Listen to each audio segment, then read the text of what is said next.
네, 반갑습니다. 오늘 여러분과 같이 한 2시간 조금 더 넘게 놀이에 대한 철학, 좀 어려운 이야기라고 생각하실 수도 있는데 사실은 뭐 여러분이 항상 특히 놀이 활동가로 활동하시는 분들이 평소에 많이 생각하시는 부분들을 좀 공유하는 시간이 될 것 같습니다. 앞에서 저를 잠깐 소개해 주셨는데요. 뭐 여기 뭐 이런 사람입니다. 그래서 저는 뭐 대학에서 철학을 공부하긴 했지만 그 학문을 뭐 깊게 이렇게 닦아가기보다는 글 쓰는 걸 좋아해서 뭐 출판사, 잡지사 등에서 일을 하다가 프리랜서로 이제 전업 저술가로 한 20여 년 동안 살아오고 있습니다. 그래서 제가 쓰는 글들은 오늘의 주제와도 굉장히 관련이 있는데요. 뭐 노는 것입니다. 근데 좁은 의미의 아이들과 뭐 게임을 한다거나 이런 놀이도 있겠지만 인간이 생산적인 활동과 조금 다르게 우리가 즐기는 것들 있죠. 만화나 영화, 애니메이션, 또는 뭐 집에서 고양이와 노는 이야기도 제가 에세이로 쓰기도 했고, 세계 각국을 좀 돌아다니면서 여행하면서 새로운 경험을 하고 새로운 친구를 만나고 뭐 이런 이야기도 했고, 앞서 소개를 해주셨지만 제가 생긴 건 이렇게 좀 비리비리하게 생겨도 어릴 때부터 춤추는 걸 좋아해서 스윙 댄스라는 춤을 배워서 한 10여 년 동안 전 세계를 돌아다니면서 좀 춤을 추기도 했고요. 뭐 제가 오늘 많이 소개해드릴 여러 가지 보드게임 같은 것도 수집하는 취미가 있고 사람들에게 이제 전파하는 뭐 이런 일들도 하고 있습니다. 그래서 제가 여러분에게 전해드릴 이야기는 아주 뭐 고매하신 철학자들이 나와서 놀이에 대해서 이런저런 이야기를 하는 것은 아니에요. 왜냐하면 저도 그런 데 관심이 있어서 제가 논다는 것이라는 청소년들에게 놀이의 의미를 알려주는 그런 책을 쓰면서 공부를 좀 했는데 사실 이 놀이에 대해서는 이론적인 연구도 잘 되어 있지 않고 그것에 대한 뭐 철학적인 의미를 부여한다든지 하는 것도 굉장히 좀 앙상합니다. 국내에서도 책이 좀 나와 있기는 하는데 뭐 니체라든지 뭐 몇몇 철학자들의 이야기를 전해놓긴 했어요. 물론 거기에서도 뭐 풍성한 의미들이 있고요. 근데 실제로 제가 좀 솔직하게 말씀드리면 이 예전부터 공부하는 사람들은 잘 놀지 않죠? 그러니까 이 사람들이 놀이를 보는 건 뭐냐? 혼자 이제 책방에 뭐 자기 서재에 앉아서 글 쓰면서 창문 바깥에 아이들이나 사람들이 노는 걸 보고 왜 저런 짓을 하고 있을까? 인생을 낭비하고 있을까? 뭐 이런 것들을 글로 쓰고 있어요. 우리가 굉장히 존경하는 뭐 정약용 선생님 이런 분들도 놀이에 대해서 써놓았는데 굉장히 뭐 좋게 쓰진 않은 것 같아요. 그래서 그리고 사람들이 이제 놀이라는 것을 본격적으로 즐기기 시작한 것은 굉장히 최근의 일입니다. 20세기 이후 경제적으로 좀 성장을 하고 특히나 2차 세계대전 이후에 좀 어느 정도 이제 풍요를 누리면서 아이들이 자유로워지면서 예전에는 아이들도 뭐 열 몇 살이면 다 공장에서 뭐 논밭에서 일을 했잖아요. 그런 상황을 벗어나면서 이제 본격적으로 놀기 시작했고 놀이에 대한 뭐 이론적인 철학적인 연구도 뭐 이제 좀 본격화되고 있는 것 같습니다. 그러니까 옛날 철학자들보다는 여러분들이 놀이에 대해서 훨씬 더 잘 알고 있을 수도 있습니다. 네. 그런데 이제 우리는 오늘 어떤 질문들에 대해서 특히 여기 놀이를 가지고 아이들을 만나시는 분들이 많은 걸로 알고 있는데요. 그러면서 스스로도 어떤 질문을 얻게 되고 아이들과도 좀 뭐 아이들이 툭툭 물어보기도 해요. 사실 아이들이 가장 뛰어난 철학자들이죠. 그런 질문들에 대해서 조금 이제 대답을 하고 싶다. 나도 뭐 깊이 생각을 하게 되는 거고요. 뭐 저 역시도 마찬가지고요. 저도 이제 논다는 것이란 책을 내고 이 책을 내게 된 것은 뭐 굉장히 좀 우연적인 일이었어요. 제가 이제 서울의 서촌이라는 지역에 살았는데 경복궁 옆에 그 동네에 이제 대학교 때 알던 친구가 출판사를 냈다고 하면서 저를 길에서 우연히 만났어요. 그러면서 너도 이제 청소년 책을 하나 내면 어떻겠냐. 청소년 전문 출판사라서 사실 저는 별로 관심이 없었어요. 청소년 아이들의 책에 대해서. 제가 놀기 바빠서. 그래서 뭐 그냥 지나가는 말로 뭐 내가 잘 아는 건 노는 것밖에 없는데 라고 했더니 뭐 노는 것에 대해서 써달라고 해서 논다는 것이라는 책을 썼죠. 그 책을 썼더니 그 책을 보고 이제 학교 선생님들이 많이 찾으셔서 제가 전국에 한 100개 정도 학교랑 도서관 이런 데 다니면서 아이들 만나서 이렇게 대화를 나누었던 것 같아요. 제가 뭔가를 전해주기도 했지만 아이들이 막 던져지는 질문에 제가 막 당황하기도 하고 그래서 멀리 막 서너 시간 기차 타고 뭐 버스 타고 이렇게 제가 자동차 운전을 하지 않거든요. 그래서 대중교통 타고 갔다가 돌아오면 머리가 막 복잡해져요. 아이들이 던진 질문에 내가 어떻게 대답을 해줄까? 다음 학교에 가서는 좀 더 잘 대답해 줘야 할 텐데 뭐 이런 생각을 했죠. 그래서 오늘은 이런 질문들에 대해서 답하는 방법인데 조금 생소한 방법으로 여러분이 접근할 수도 있습니다. 일단 우리가 접하는 놀이, 머릿속에 놀이라고 하면 어떤 것이 떠오르는지 한번 생각을 해볼게요. 그래서 보통 이런 아름다운 이미지, 그래서 아빠와 아이가 바깥에서 공놀이를 한다거나 뭐 이렇게 음악 활동을 하거나 춤을 하거나 이런 뭐 예술 활동이라고 할 수 있겠죠. 등산을 생각하면 뭐 주말에 뭐 북악산이나 뭐 도봉산 풍경은 좀 다르지만 저렇게 뭐 고고하게 외롭게 가서 뭐 대정연가 만나는 뭐 어른들의 놀이도 있고, 아이들이 뭐 실내에서 작은 도구를 가지고 뭐 창의적인 놀이를 하는 것의 모습이 보일 수도 있습니다. 여기 약간 이상판, 현실판 한번 볼게요. 약간 뭐 이런 느낌이죠? 예. 여기 뭐 드라마에 나오는 장면인데 이렇게 맥주 열심히 마셔서 이렇게 알딸딸해져서 노래방 가서 우리에게 주어진 아주 작은 놀이 공간이죠. 우리는 수많은 공간을 아파트, 공장, 도로, 자동차 이런 다 빼앗기고 우리가 노는 공간은 이런 정도? 어른, 뭐 청소년도 이런 데서 놀기도 하지만 실제로는 이쪽이 더 가깝습니다. 여기 아이들은 작은 TV 모니터나 컴퓨터 모니터, 이것도 충분히 크죠. 조그만 스마트폰 꺼내서 게임을 해서 자기만의 세계 속에, 물론 거기에서도 아이들은 뭐 놀이의 즐거움을 얻고 그 속에서 우리 많은 생각들을 할 수 있습니다. 사실 그게 점점 더 그것에 대해서 생각하는 게 점점 더 중요해지기도 합니다. 이거는 이제 여러분의 모습일 수도 있고 이 아이의 부모들의 모습일 수도 있죠. 요게 중요한 게 아니고요. 요거 우리는 이제 소파에 이렇게 기대서 리모컨 눌러서 뭔가를 보고 웃고 있습니다. 즐거워하고 있어요. 놀이의 가장 큰 목적은 즐거움을 얻기 위한 거죠. 근데 저는 이 놀이라는 것이 굉장히 좀 연구해 볼 대상인 것 같아요. 이 사람은 TV를 보고 뭘 하고 있을까요? 무엇을 보고 있을까요? 예, 남이 어떤 것? 남이 공부하는 것? 남이 정치하는 것? 가끔 뉴스를 보긴 하지만 우리가 대부분 보는 것, 시청률이 높은 것은 남이 노는 겁니다. 예능 프로그램, 남이 춤추는 것, 뭐 남이 스포츠, 공놀이 하는 것.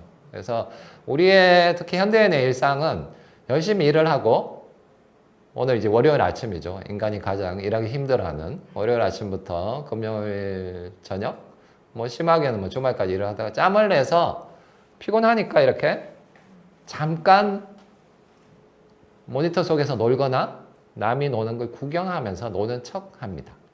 인간의 아주 뛰어난 능력이에요.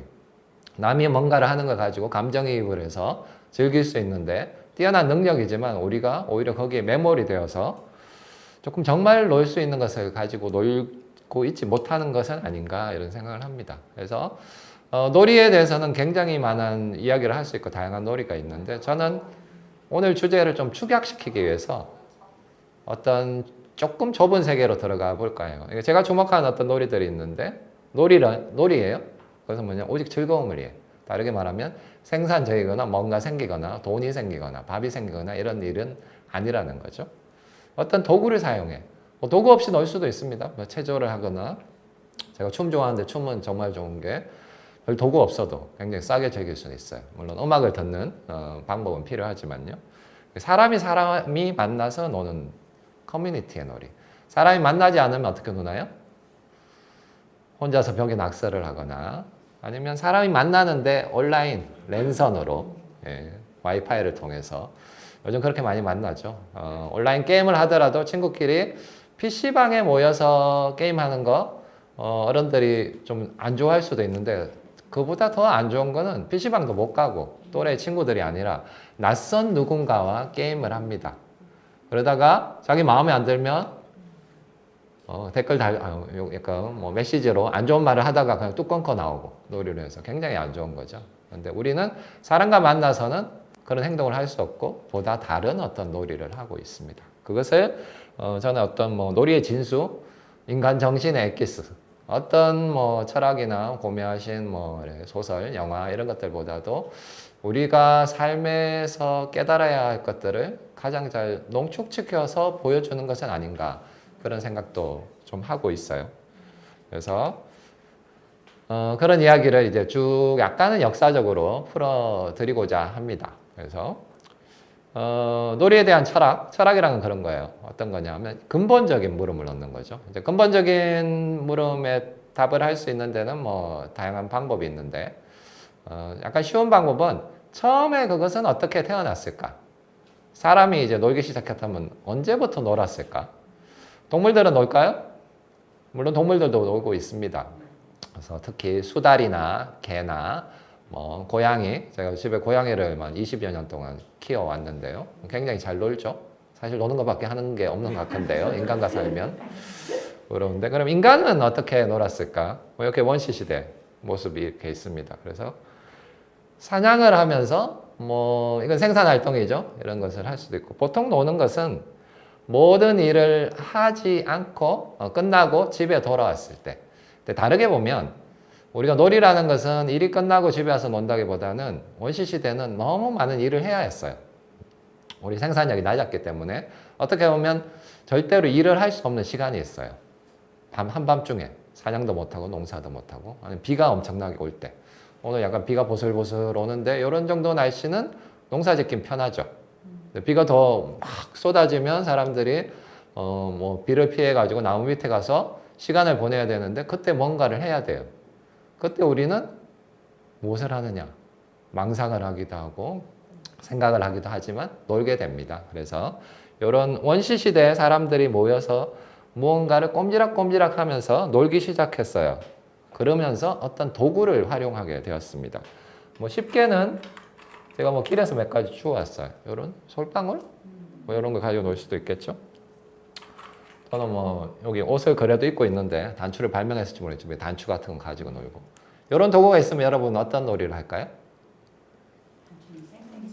예, 던지기도 하고 이렇게도 하는데 이러면서 점점 무언가의 놀이에 정형화된 진수가 만들어집니다. 그 진수랑 문화라는 것은 무엇이냐? 엄마 아빠가 뭔가를 발명해서 만들었어요? 물려주는 거예요. 엄마가 김치전을 만드는 법을 발명했어요. 이걸 문화적으로 전수하면 자식들에게 물려주는 거죠. 대대로 우리는 김치전을 먹을 수 있는 것처럼. 그러니까 우리가 원시시대의 원시인들이 했던 수많은 놀이 중에 어떤 것들은 지금도 우리가 물려받고 있어요. 이건 진수 중에 진수인 것이죠. 그것을 알기 위해서 우리는 조금 색다른 도구를 만나볼 필요가 있을 것 같습니다. 최초의 놀이 도구는 무엇일까? 뭔가 있었을까요?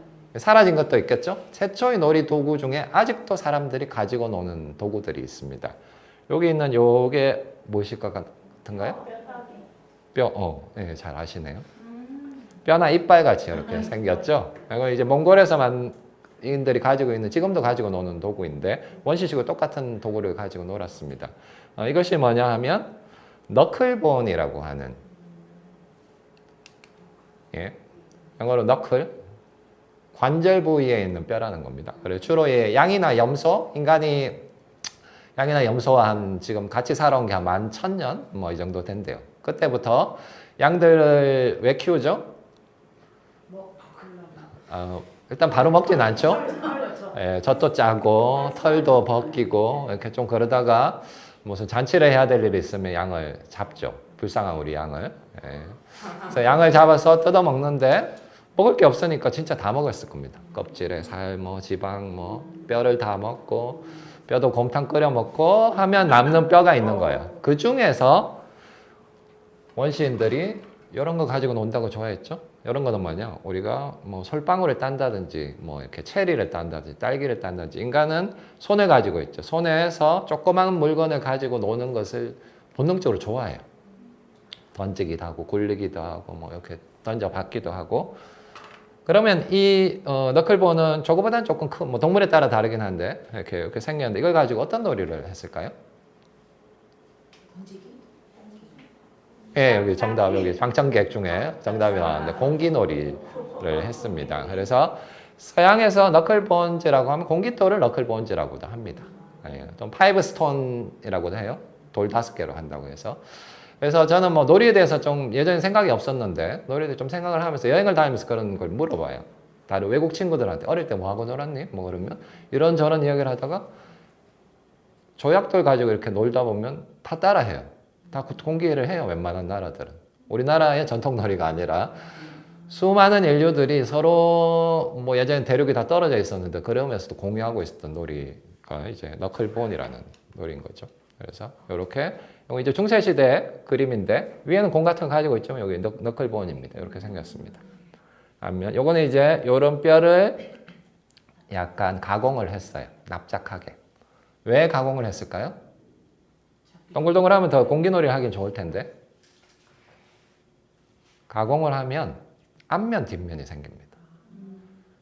우리가 뭐 무언가를 선택의 기로에 섰을 때 예스냐 노냐 내가 뭐 여기 뭐 보시는 분들이 연령대가 어디 될지 모르겠지만 청소년기에 뭐 좋아하는 이성이 생겼는데 내가 한번 주말에 영화나 같이 보러 가자고 데이트 신청을 할 것인가 안 할 것인가 이 인생이 달린 고민이죠. yes or no. 정답은 알 수 없습니다. 우리의 사고라는 것은 항상 모든 것이 판단을 해야 됩니다. 사고의 기초이고 사고의 끝이기도 해요. 그 판단을 하는 것은 yes or no냐 판단을 해야 되는데 수많은 정보를 가지고 있다면 사실 그 친구도 너한테 관심이 있어. 또는 뭐 그 친구는 사실 너처럼 못생긴 애한테는 전혀 관심이 없을걸? 연예인도 뭐 얼굴만 보고 이렇게 팬지를 하더라고 하면 바로 포기를 하겠죠. 근데 우리는 충분한 정보를 가지지 못한 상태에서도 결단을 내려야 됩니다. 그러면 너클본을 던져가지고 앞면, 뒷면 이렇게 하게 되는데 뭐 이렇게 해서 하던 방법들이 조금씩 계량이 돼요. 구멍을 여러 개 뚫어서 다양한 변수를 만들어냈다든지 이렇게 해서 던져게 되는데 그래서 최초의 놀이이고 오늘날까지 사실은 굉장히 이게 전혀 이어져 오고 있어요. 대부분의 놀이는 점일 치는 행동이랑 연결이 되어 있습니다. 뭐냐? 아까 우리 원시시대의 사람들이 비가 오거나 한밤중에 아무 일을 할 수 없을 때 모여서 놀이를 한다고 그랬잖아요. 그 놀이를 하면서도 걱정은 되는 거예요. 내일은 어떻게 할까? 내일도 비가 계속 올까? 비가 계속 오면 우리는 집에서 굶어 죽어야 할까? 겨울이 계속 되고 있는데 우리가 뭐 역사를 통해서 겨울이 끝나면 봄이 온다는 걸 알겠지만 예전보다 훨씬 심한 추위가 왔을 때 우린 이 지역을 떠나야 되지 않을까? 아주 중대한 결단을 할 수도 있어요. 그런 것들을 생각을 해야 되는데 생각을 도와줄 도구는 없어요. 기상 정보도 없고 물어볼 사람도 없고 그럼에도 결단을 내려야 되는데 놀면서 계속 생각을 해요. 연결이 되는 거죠. 그래서 불확실한 상황에서 뭔가를 결정을 해야 되는 건데 근데 이걸 좀 하다 보니까 마을에도 좀 똑똑한 어르신들이 있고 뭐 계속 뭐 사람은 일을 해야지 그래서 뭐 그렇게 온막 속에 있으면서도 계속 뭔가 하시는 분들이 있죠.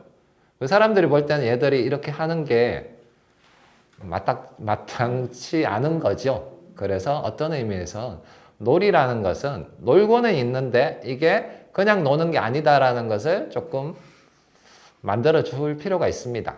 그래서 노는 게 아니라 이것은 신성한 행위인 거죠. 너클본을 던지고 공기놀이를 하는 거는 아이들 놀이 같지만은 자, 이걸 던져서 우리 집단이 이 추위를 피해가지고 낯선 곳으로 갈까 말까를 결정하는 거야. 뭐 이런 거요. 근데 이게 부족 사회에서는 아주 오랫동안 이어져 내려왔습니다. 뭐 이따가도 조금 말씀드릴게요. 그 다음에 이제 혁명적인 도구가 등장했고 이것은 여러분들도 잘 아는 것입니다. 너클본의 바로 후에 이렇게 생긴 거죠. 너클본은 앞면 뒷면이 있거나 약간 개량할 수 있는데 나무나 동물의 뼈 같은 걸로 우리는 정육면체를 만들 수가 있어요. 각각의 가능성이 똑같은 6개의 가능성을 가지고 점을 칠 수가 있고 놀이를 할 수가 있습니다. 여기 마침 방청객이 6분 여기 여러분 화면에 보이지 않지만 여기 계신데 제가 무슨 상품을 가져왔어요? 거짓말입니다. 6명 중에 한 분을 드려야 되는데 어떻게 결정하느냐. 뭐 가위바위보로 결정할 수도 있지만 주사 6개 딱 던져서 1, 2, 3, 4, 5, 6 결정하면 편하죠.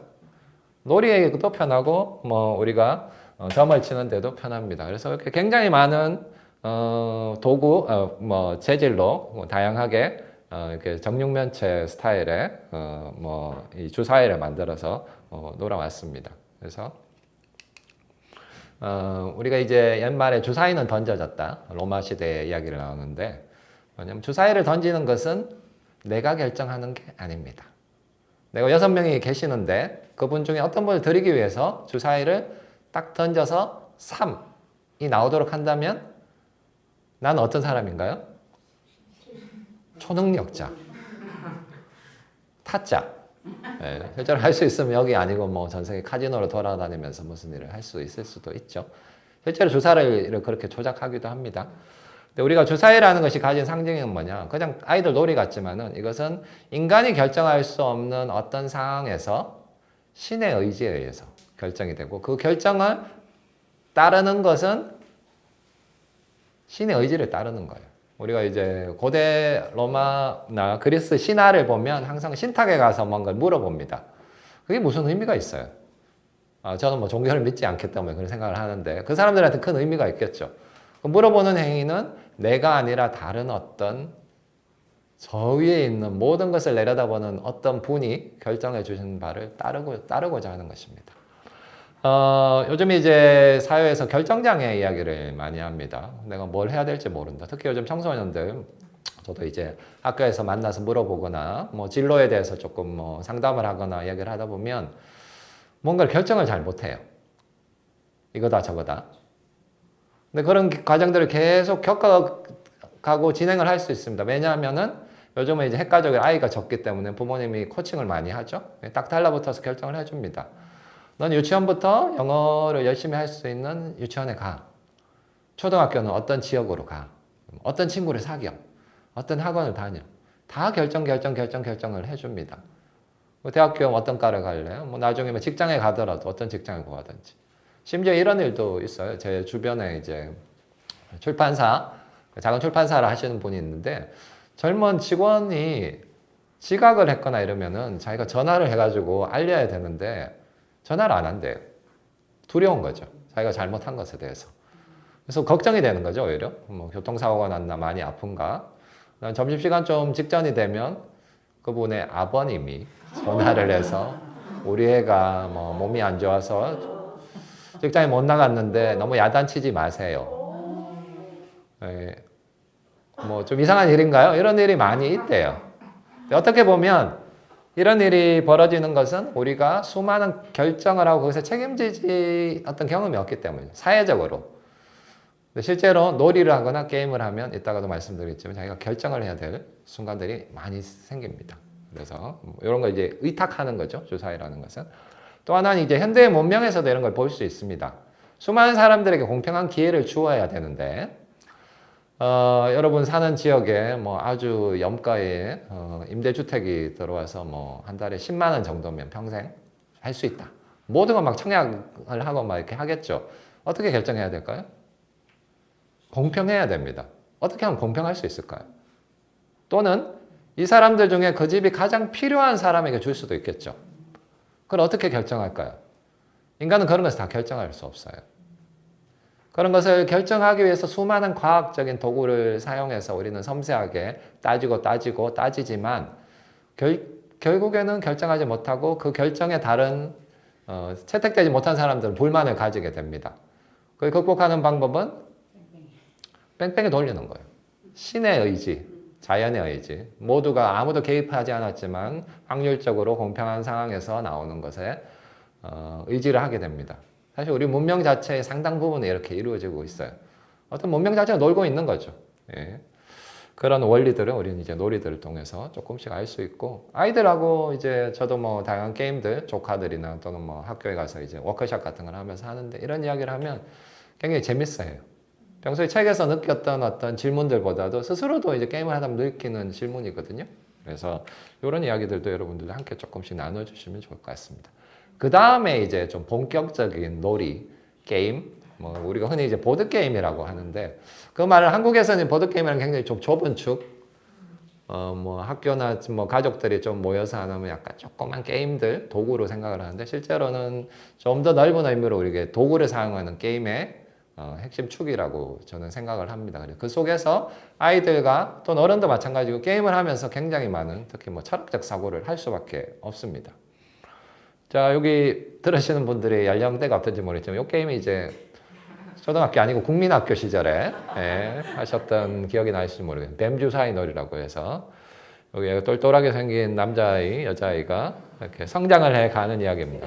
그래서 주사위가 이런 파란 데 걸리면 뭔가 고속도로를 타고 가서 이렇게 경부고속도로 같은 걸 타고 가서 빨리 가고 뱀에게 잡히면 쭉 이렇게 내려오는 놀이입니다. 주사위를 던져서 하죠. 이제 이것에 이런 놀이를 이제 제가 어릴 때부터 하고 있다가 제가 이제 여러 여행을 다니면서 작은 게임 도구, 놀이 도구를 수집하는 취미가 좀 생겼어요. 그래서 이게 여러 나라를 다니다 보니까 굉장히 좀 비슷한 놀이가 있더라고요. 이 기원들, 우리가 아는 수많은 놀이들은 사실은 기원들이 있고 굉장히 역사가 오래된 것들이 많이 있습니다. 원형은 이렇게 생긴 겁니다. 이것도 이제 현대화된 것인데요. 제가 여기 뭐 가지고 나왔습니다. 이렇게 생겼어요. 원래 이제는 Snakes and Ladders라고 해서 뱀과 사다리, 사다리를 올라가고 뱀이 물고. 우리나라 버전과 좀 다른 게 이건 고속도로와 사다리가 다르기도 하고 얘는 뱀의 꼬리에 잡혀서 이렇게 미끄러져 내려와요. 원판은 뱀에게 물려서 떨어지는 거예요. 자, 이것은 뭐냐? 인도에서 만들어진 인도적인 세계관, 인도의 철학이 담겨 있는 것입니다. 인간은 아주 낮은 차원에서 미물부터 서서히 성장을 해나가요. 그래서 어떤 운에 따라서 사다리를 타고 남보다 빨리 성장하는 경우들이 있어요. 쭉 동물의 단계를 거쳐서 사람이 되고 현명해져가지고 뭐 신의 영역에 이를 수도 있는 거죠. 그래서 성장해 가는 것입니다. 이 속에서는 우리 성장이라는 걸 배울 수 있고 수많은 게임에 성장이 있고 성장이 없으면 사실 게임이 썩 재밌지 않아요. 아이들이 하는 컴퓨터 게임들은 계속 자기 자신의 레벨을 올려서 이렇게 성장해 나가는 거죠.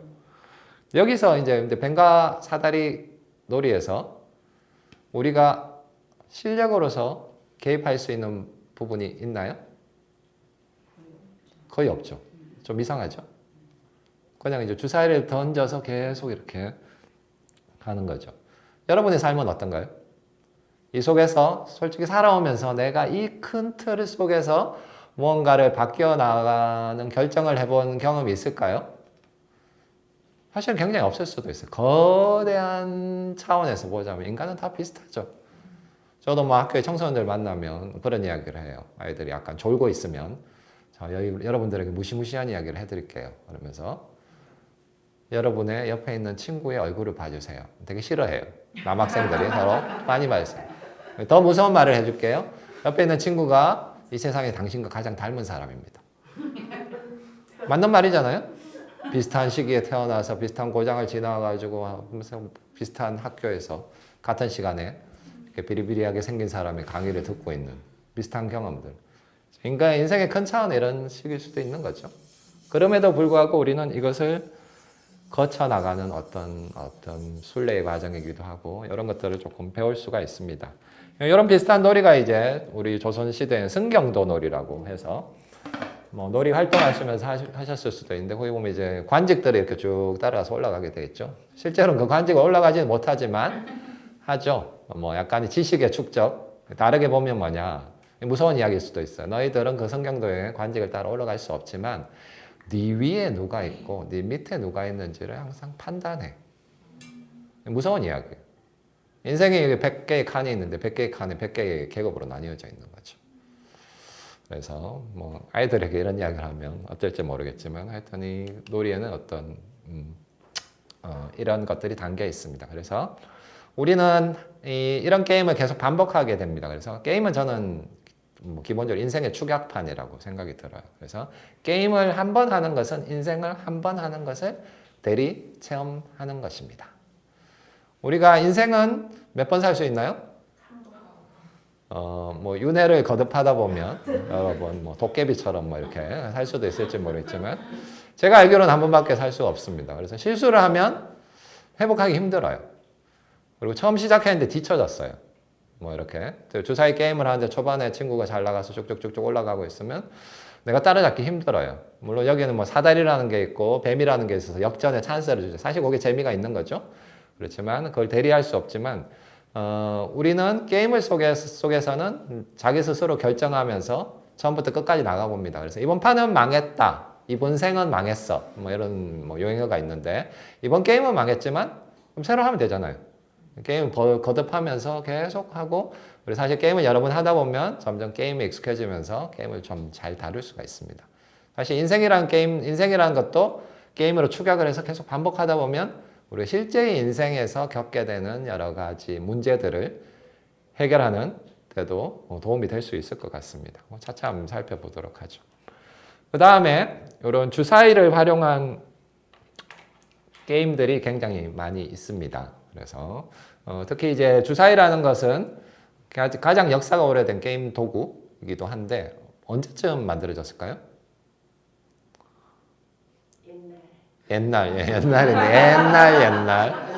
네, 주사위는 뭐 길게 보면 뭐 메소포타미아 문명, 그래서 기원전 3, 4천 년 전, 지금으로 한 5천 년 이상 엄청나게 오래된 베스트셀러 게임 도구죠.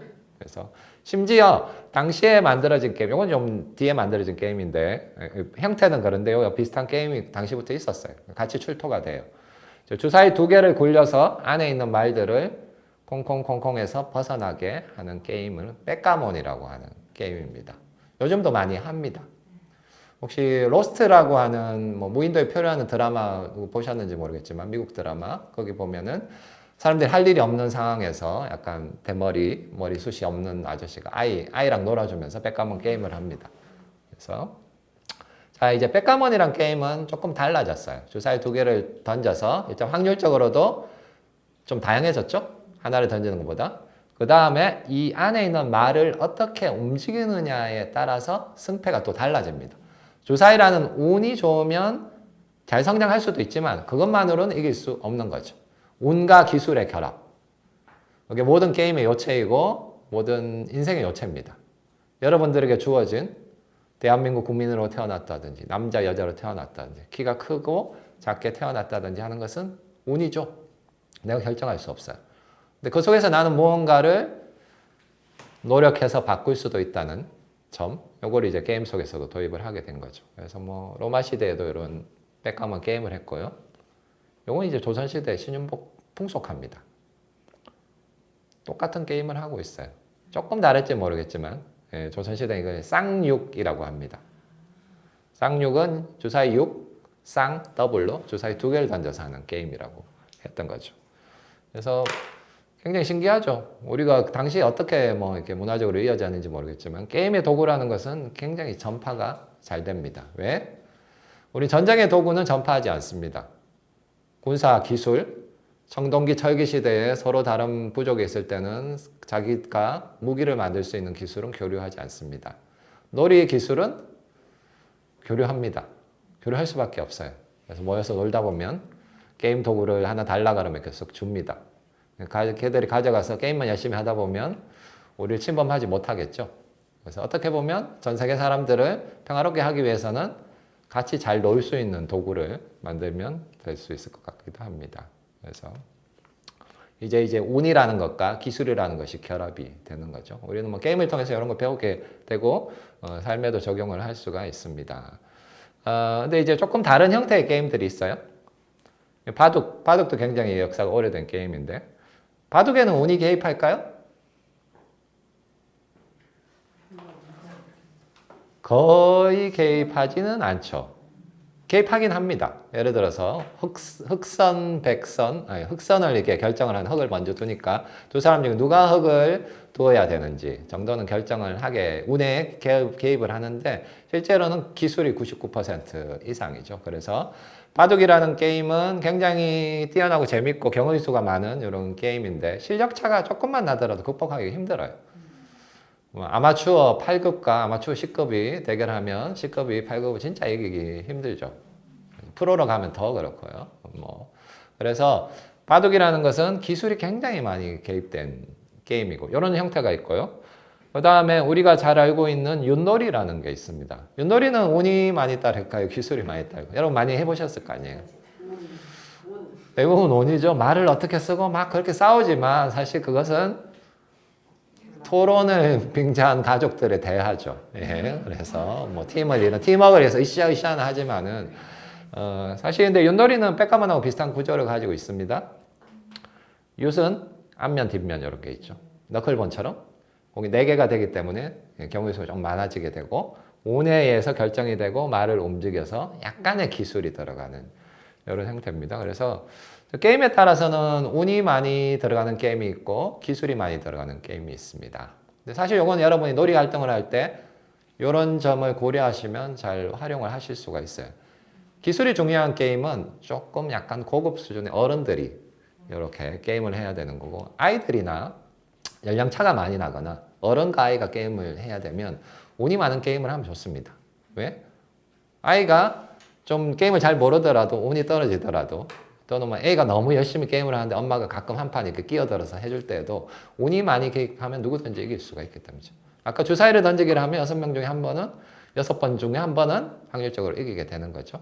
그런데 자, 과연 우리 삶에서 이것은 어느 정도 작용을 할까? 뭐 이런 고민을 하면 약간 철학적인 고민, 신선들의 고민인데, 운칠기삼이라는 이야기 들어보셨나요?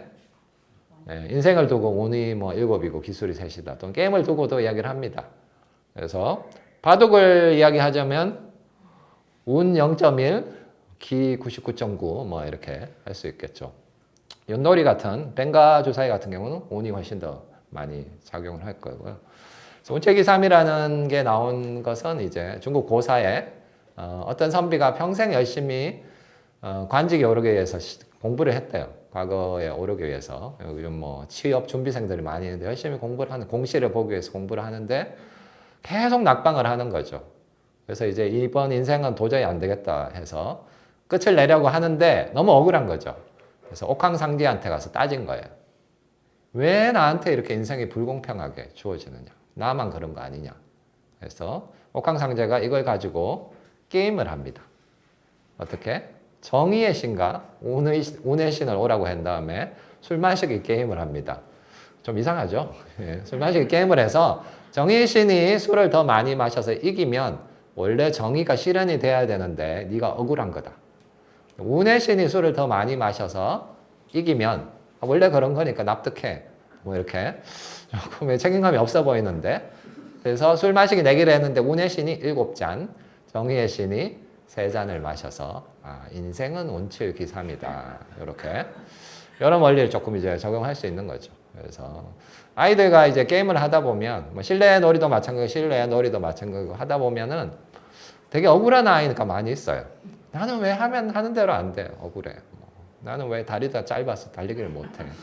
뭐 이렇게 하면 너가 다른 점이 장점이 있을까요? 뭐라고 하는데 뭐 조금 다른 식으로 설명해 줄 수 있는 거죠. 살다 보면 오늘로 네가 그걸 가지고 있는 부분도 있지만은 극복할 수 있는 부분이 있고, 그리고 너는 아직 충분히 주사위를 던지지 않았어. 앞으로 수많은 주사위를 던지다 보면, 주사위를 안 던지면 인생이 변하지 않아요. 던지면은 새로운 운도 생겨서 개선이 될 수 있고, 똑같은 운이라고 하더라도 기술적으로 조금씩 무언가를 넣어서 네가 더 성장을 할 수도 있을 거야. 이런 이야기를 해줄 수가 있습니다. 그 다음에 조금 더 이것이 변형된 놀이들이 이제 좀 생깁니다. 복잡한 생기. 이게 뭔지 혹시 아시는 분? 제가 뭐 하나 가져왔는데요.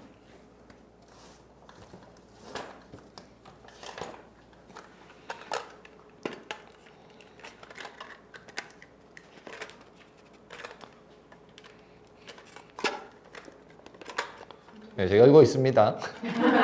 아무것도 안 하는 게 아니에요. 아이고, 빡빡해서 이렇게 생긴 것입니다.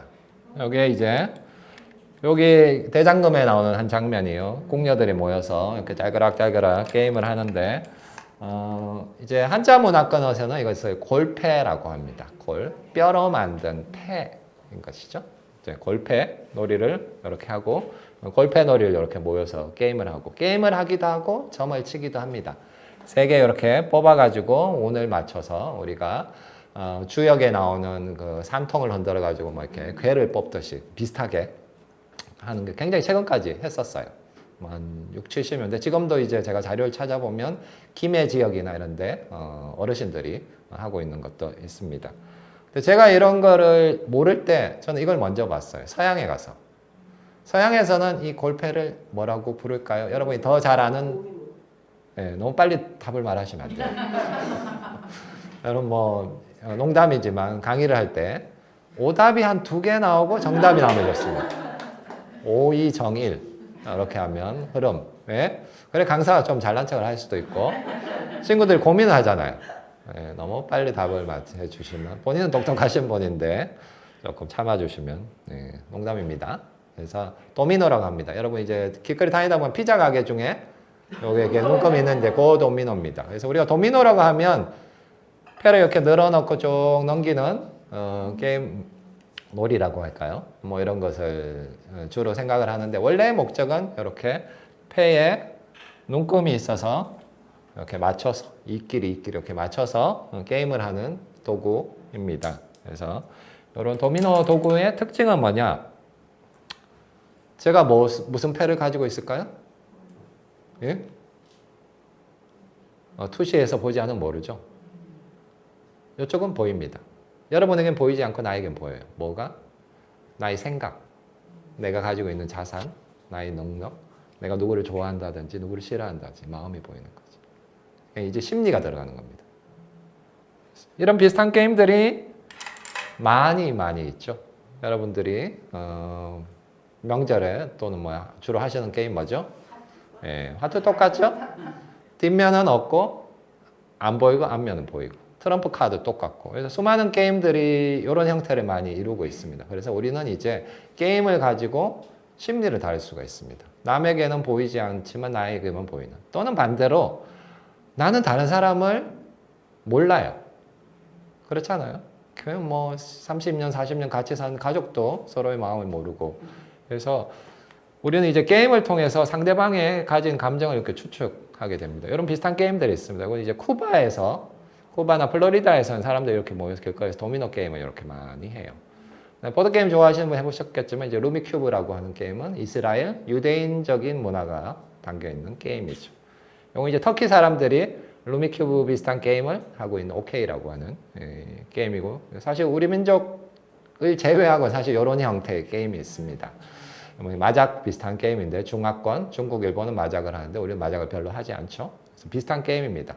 그리고 1대1 게임이라기보다 4명이 모여서 하는 것은 서로 간에 균형을 많이 만들어갈 수 있는 좀 형태의 게임인 거죠. 그래서 아까 게임은 인생의 축약판이라고 했는데 게임 또는 놀이는 사회의 축약판입니다.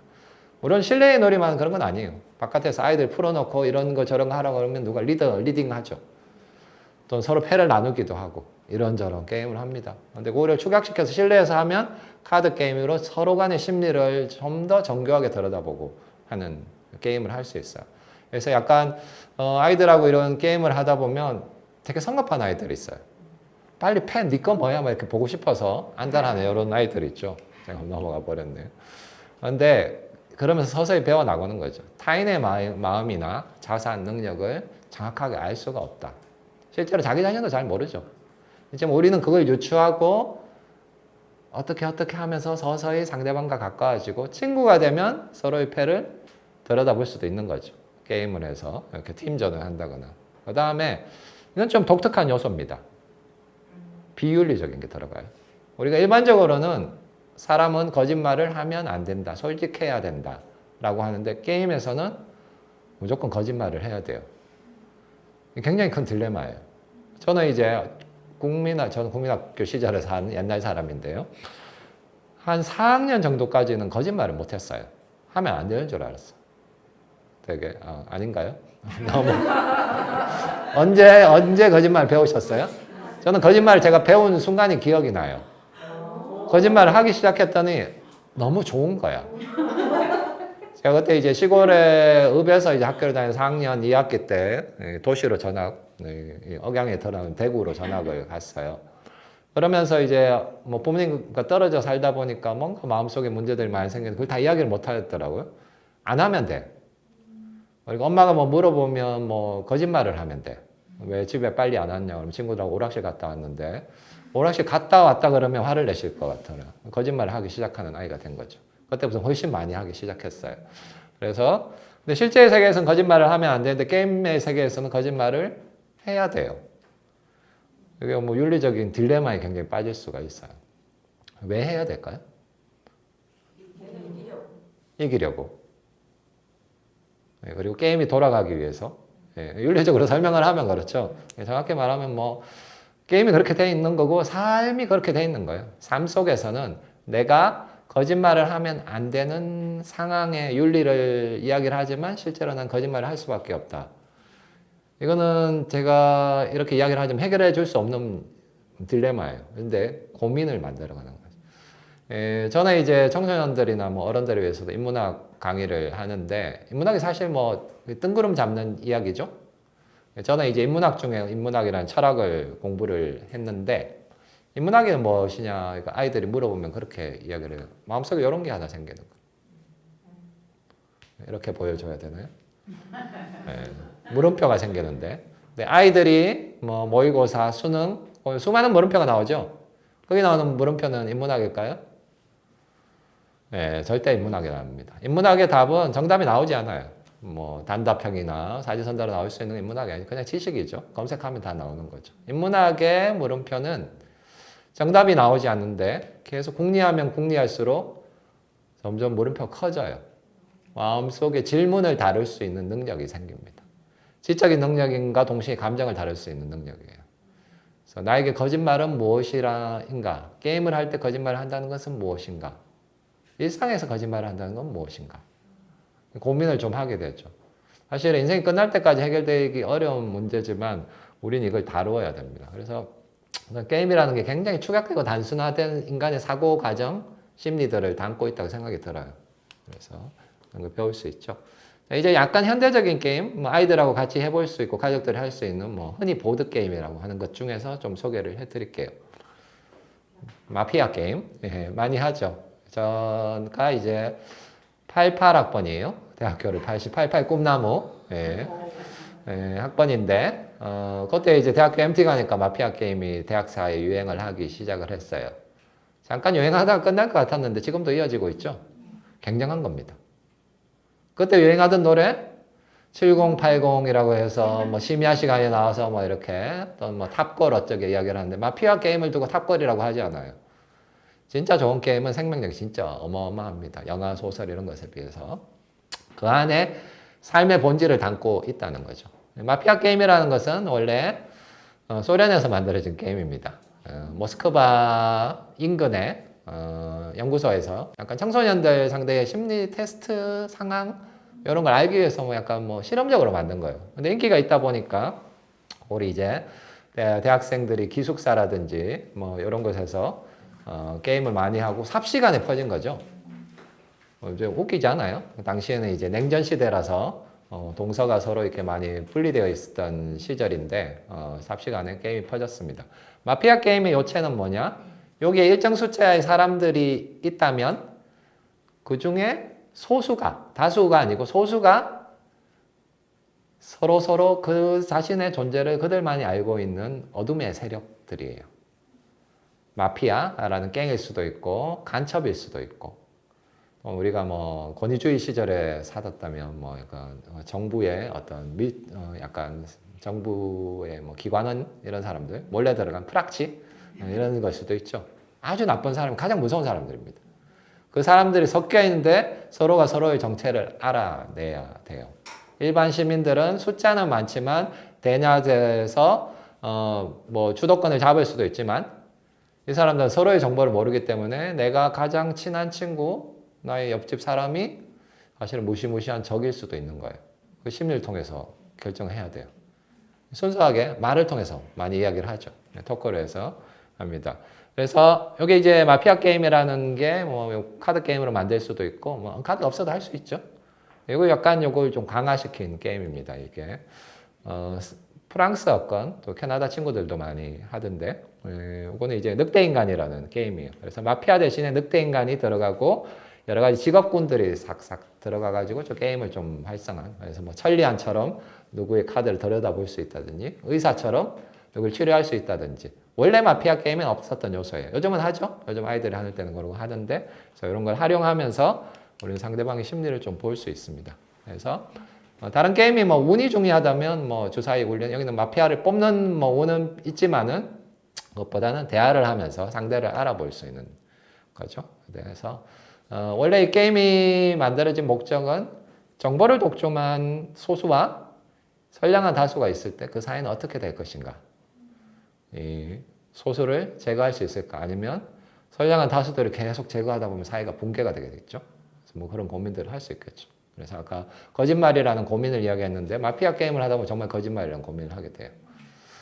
실제로 마피아 게임을 할 때 재밌는 것은 평소에 거짓말을 못하는 아이들이 있어요. 선량해 보이고 아무 말도 하고 쟤는 누굴 속일지 모를 것 같은데 그 사람이 마피아 걸리면 진짜 찾아내기 힘들어요. 일반적인 인상이란 게 있어. 되게 재밌죠. 다르게 보면 그 친구들은 그런 역할을 맡으면서 새로운 연기를 해보는 거예요. 내가 아닌 누군가를 게임 속에서 경험해 보는 거죠. 마피아가 되어 보았다가 시민이 되어 보았다가 의사가 되어 보았다가 천리안이 되어 보았다가 게임이 이기기 위해서 여러 가지 행동들을 하기도 하지만 그 속에서 많은 생각들을 해요.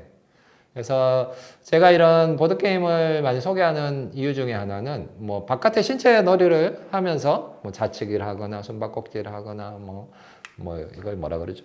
콩콩콩콩해서 하는 거 하면서도 대화를 할 수 있어요. 근데 이런 게임을 하면 대화를 진짜 많이 해요. 끝나고 그래서 한 2시간 놀이를 하고 2, 30분만 우리 게임에 대해서 조금 생각해 볼까? 주제를 던져서 뭐 내가 어떤 마음했어. 그때 너를 사실 마피아인 거 알았는데 내가 뭐 말을 잘 못해가지고 설명 못해서 이런 이야기를 하다 보면 이 아이들 속에 이제 물음표가 점점 커지는 거죠. 세상을 다룰 수 있는 능력들. 저도 뭐 인문학적 토론이 될 수 있는 거죠. 그래서 그런 도구로 많이 활용할 수도 있는 것 같습니다.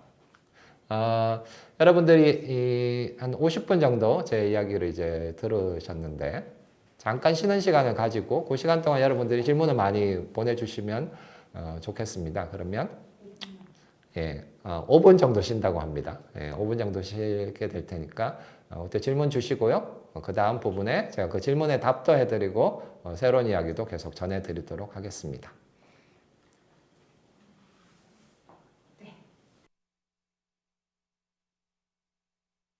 네, 제가 돌아왔습니다. 뭐 5분 동안 잘 쉬셨는지 모르겠습니다. 지금 강의 들으시는 분들은 댁에 계시는 건지 아니면 뭐 직장에 계신 건 직장에서 이걸 들을 수 있을지 모르겠지만 뭐 좀 편안한 환경에서 계속 들어주시고 질문이 있으면 여기 주제에 상관이 없이 그냥 평소에 놀이라든지 또는 뭐 청소년에 관련된 여러 가지 질문들이 있으면 던져주시면 제가 답을 할 수 있을 만큼 전해드릴게요. 제가 이제 청소년 강의를 많이 하러 다니는데 그 친구들에게 이제 질문을 하라 그러면 굉장히 좀 뭔가 시험 치는 듯이 생각을 해요. 질문을 하라 그러면 그 질문을 어떻게 해야 될까? 내가 질문을 했는데 친구들한테 너 왜 그런 질문을 하니? 이렇게 창피한 일을 당하지 않을까 생각을 하는데 제가 항상 말하기는 엉뚱한 질문을 해라. 가장 이상한 질문을 하는 친구에게 상을 주겠다. 그럼 정말 이상한 질문들을 많이 해요. 선생님은 남자인데 머리가 왜 길어요? 뭐 이런 거. 사실 예전에 머리가 이렇게 허리까지 기르고 있거든요. 왜 잘랐어요? 노화 때문이죠. 머릿결이 나빠지고. 그래서 뭐 이런 질문도 좋으니까 사실은 그런 엉뚱한 행동을 하는 게 계속 놀이죠. 그래서 그런 질문 많이 보내주시기 바랍니다. 앞에 이어서 이제 조금 뭐 여러분들 좀 더 잘 아실 만한 게임들을 통해서 우리 생각을 해보도록 할게요. 여기 있는 거는 뭔가 비슷하죠? 여러분이 흔히 트럼프 카드라고 하는 이런 게임 도구입니다. 그래서 이 종이 카드를 가지고 굉장히 다양한 게임을 할 수 있습니다. 기본적으로는 뒷면은 보이지 않고 앞면에는 다양한 형태의 어떤 패턴들이 있는 거죠. 이 패턴 속에서 1부터 10까지의 숫자도 있고 뭐라고 적혀 있지 않아서 잘 보이진 않지만 계급적인 것입니다. 우리가 킹, 퀸 해서 뭐 왕과 왕비를 뜻하기도 하지만 게임 속에서는 이렇게 계급적인 레벨들이 포함되어 있는 경우들이 많이 있습니다. 그래서 이제 게임은 인생의 축약판이기도 하고 사회의 축약판이기도 합니다. 그래서 서열, 계급, 직업을 체험하게 합니다. 영원히 될 수 없는 왕을 우리는 게임 속에서는 계속 해볼 수 있는 거죠. 어떻게 보면 대리만족을 할 수도 있는 것이고요. 그 다음에 그 속에서 레벨이 올라가고 떨어지는 성장을 하거나 추락을 하는 뭐 다양한 경험을 통해서 자기 마음속에 있던 여러 가지 것들을 이제 분출시키기도 하고 억눌린 생각들을 터뜨려 주기도 합니다. 그래서 이런 게임 중에 조금 대표적인 아이들을 하고 하면 굉장히 재밌는 게임을 하나 소개해 드릴게요.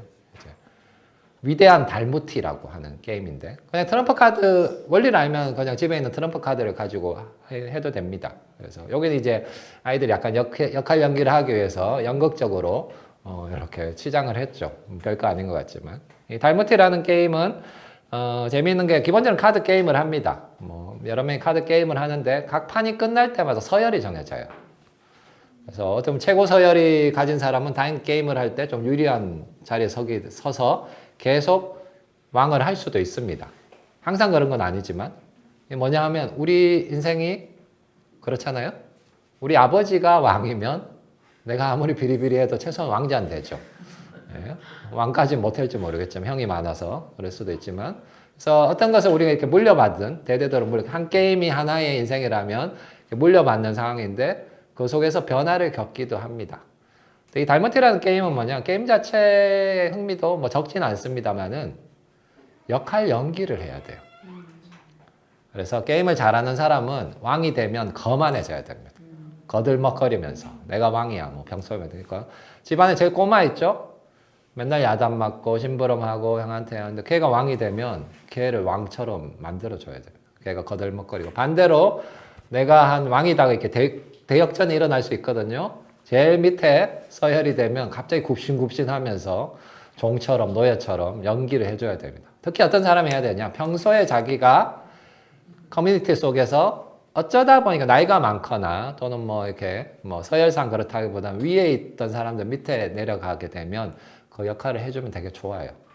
평소에 우리 인생에서 누릴 수 없는 그런 상황인데 밑에 있는 사람이 위에 올라가면서 뭔가를 행사를 하면서 했던 그런 쾌감 반대로 평소에 억눌려 있던 것들을 나보다 높은 사람인데 엄마 아빠가 갑자기 굽신굽신대고 뭐 이렇게 짧은 상황이지만 뭐 간식 다른 간식도 바치고 뭐 이렇게 해주는 행위를 하면 재밌어요. 근데 재밌는 속에서 우리 심리적으로 굉장히 변화를 많이 일으킵니다. 내가 해보지 못했던 역할들을 해주게 되고 반대로 보면 엄마 아빠들도 변화를 많이 하게 돼요. 아이가 있으면 항상 내가 이끌어야지, 지도해야지, 잘못된 거 가르쳐야지 뭐 이런 것들 있죠. 그런 것들을 변화시킬 수 있는 게임입니다. 그래서 게임의 도구라는 건 결국은 그냥 진짜 도구예요. 그걸 어떻게 가지고 노느냐. 그래서 제가 이제 뭐 사람들이 뭐 재밌는 보드게임 소개해 주세요라고 하면 소개는 해드리는데 사실 이게 제가 생각한 의도대로 잘 풀릴지 모른다는 생각을 많이 해요. 왜냐하면 제가 게임을 할 때 이런 방식대로 하는데 나름의 이제 생활적인 테크닉들이 있죠. 근데 실제로 그거를 전수받기 어려울 수도 있어요. 제가 이제 말씀드리는 것은 어떤 방식으로 게임을 하느냐에 따라서 굉장히 다양한 반응을 일으킬 수 있다. 그리고 여러 번 하다 보면 좀 캐치가 돼. 아, 이렇게 했을 때 재밌었구나 하는 것들을 캐치를 하고 아이들이 더 잘할 수도 있습니다. 그래서 아이들에게 그걸 좀 이끌 수도 있고요. 뭐 조금 다른 게임의 장면인데 요즘에 아이들이 많이 하는 게임에 연관이 되는 것이라서 제가 가져왔습니다. 이쪽으로서 볼까요? 네, 처음으로 방향을 바꿨습니다. 이게 뭘까요? 우리나라에 있는 어떤 곳입니다. 네, 법주사에 가면 이렇게 다층 탑이 있죠. 발상전이라고. 쓴 것은 뭐라고 하는데 이걸 누가 만들었냐면 이소룡이라고 하는 요즘 젊은 친구들은 잘 모르는 옛날 무술배우. 이렇게 생긴, 뭐 사실 짤로 많이 나오죠. 킬빌이라는 영화에서 흉내를 내기도 했던 이소룡의 사막유이라고 하는 영화를 원래는 한국에서 찍으려고 했어요. 법주사 팔상전을 보고 아이디어를 얻어서 이것의 아이디어는 뭐냐? 다층 탑이 있는데 각 탑에 무림의 고수들이 있는 거예요.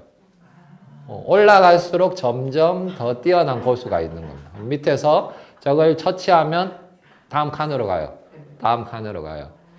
이게 요즘 게임의 핵심이에요. 게임이라는 것은 그냥 단판으로 끝나는 게 아니라 게임을 해서 성장을 해요. 아이템도 얻기도 하고 내가 새로운 존재로 변신하게 돼요.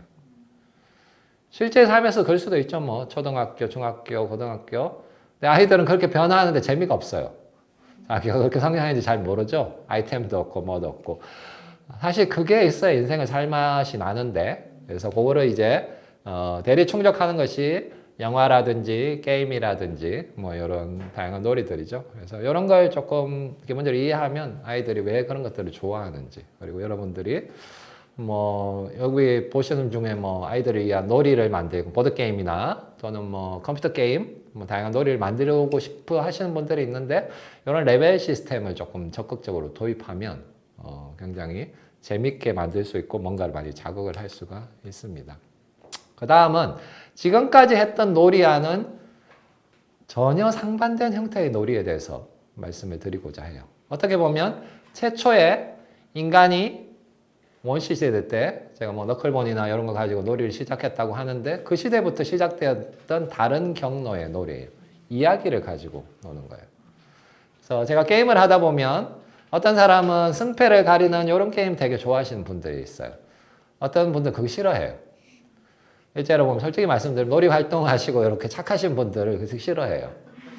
굳이 그걸 이기고 바득바득 계산을 하고 머리 아프다라고 하는데 그런 분들은 이런 게임을 해야 되고 아이들 중에도 이런 걸 더 좋아하는 사람들이 있습니다. 그래서 원시대 사람들이 모여서 공깃돌이나 뭐 뼈를 가지고 노는 것도 했겠지만 사실은 그보다는 떠드는 놀이를 했을 거예요. 뭐 아직 언어가 충분히 발전하지 못했겠지만 내가 낮에 가서 이상한 원숭이를 봤어. 그래서 원숭이 흉내 내기도 하고 낮에 누가 사냥하러 갔는데 멧돼지를 잡으러 가다가 넘어졌어. 이렇게 흉내를 내기도 하고 몸으로 하다가 그 다음 말로 하기도 하고 말이 생기니까 내가 이웃 부족에 누구를 만났는데 옆 이웃 부족에 뭐 결혼해서 떠난 삼촌을 만났는데 거기에서 뭐 큰 뭐 지진이 일어났대. 그러면서 그 이야기를 전달하기도 하는 거죠. 이제 스토리텔링이라고 하는 거죠. 그래서 다양한 이야기를 전달하면서 우리는 뭐 즐거움을 얻을 수가 있습니다. 스토리텔링의 장점은 아무 도구가 없어도 돼요. 엄마는 학교에서 어떤 일이 있었다? 뭐 잘 들어주고 잘 이야기하는 것만 해도 좋은 거죠. 근데 약간의 도움을 받으면 더 잘 놀 수가 있습니다. 그래서 우리가 즐기는 여러 가지 놀이 속에는 뭐 기본적으로 스토리텔링의 내용들이 담겨 있어요. 그걸부터 조금 말씀드리고자 싶어요. 아이들이 태어나서 처음으로 하는 놀이가 뭔가요? 갓난 아이부터? 네, 너무 정답이 나온 것 같죠? 오답이죠? 뭐 여기는 제보다는 저는 이제 아이가 없습니다만은 어머니들도 계실 것 같아요. 더 잘하실 것 같아요. 도리도리 이런 거 먼저 하죠. 네, 도리도리, 잼잼. 이걸 하면 되게 좋아하죠. 누가? 어른들이. 왜 좋아하죠? 우리 애가 도리도리 잼잼을 했어. 그럼 막 이렇게 요즘은 영상 통화를 해서 할아버지 할머니 다 이모 삼촌 다 보여주고 왜 좋아할까요?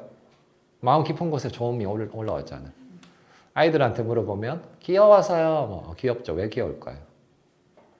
이 아이가 뭔가 변화를 일으킨 거예요. 아이가 처음 태어나면 세상이 희뿌옇게 보인다 그러죠. 감각이 불안정해가지고 보이는 것도 소리도 뭐 이렇게 점점 이제 또렷하게 초점을 맞추면서 엄마나 아빠, 형의 행동을 따라해요. 우리 마음속에 편안한 무엇이 생겨요. 얘가 죽지는 않겠구나. 왜? 모방할 수 있으니까. 모방은 학습할 수 있으니까. 학습이란 게 뭐 시험 공부를 잘 치는 학습도 있지만 엄마 아빠가 숟가락을 뭘 먹으면 밥을 숟가락으로 먹을 수 있겠구나.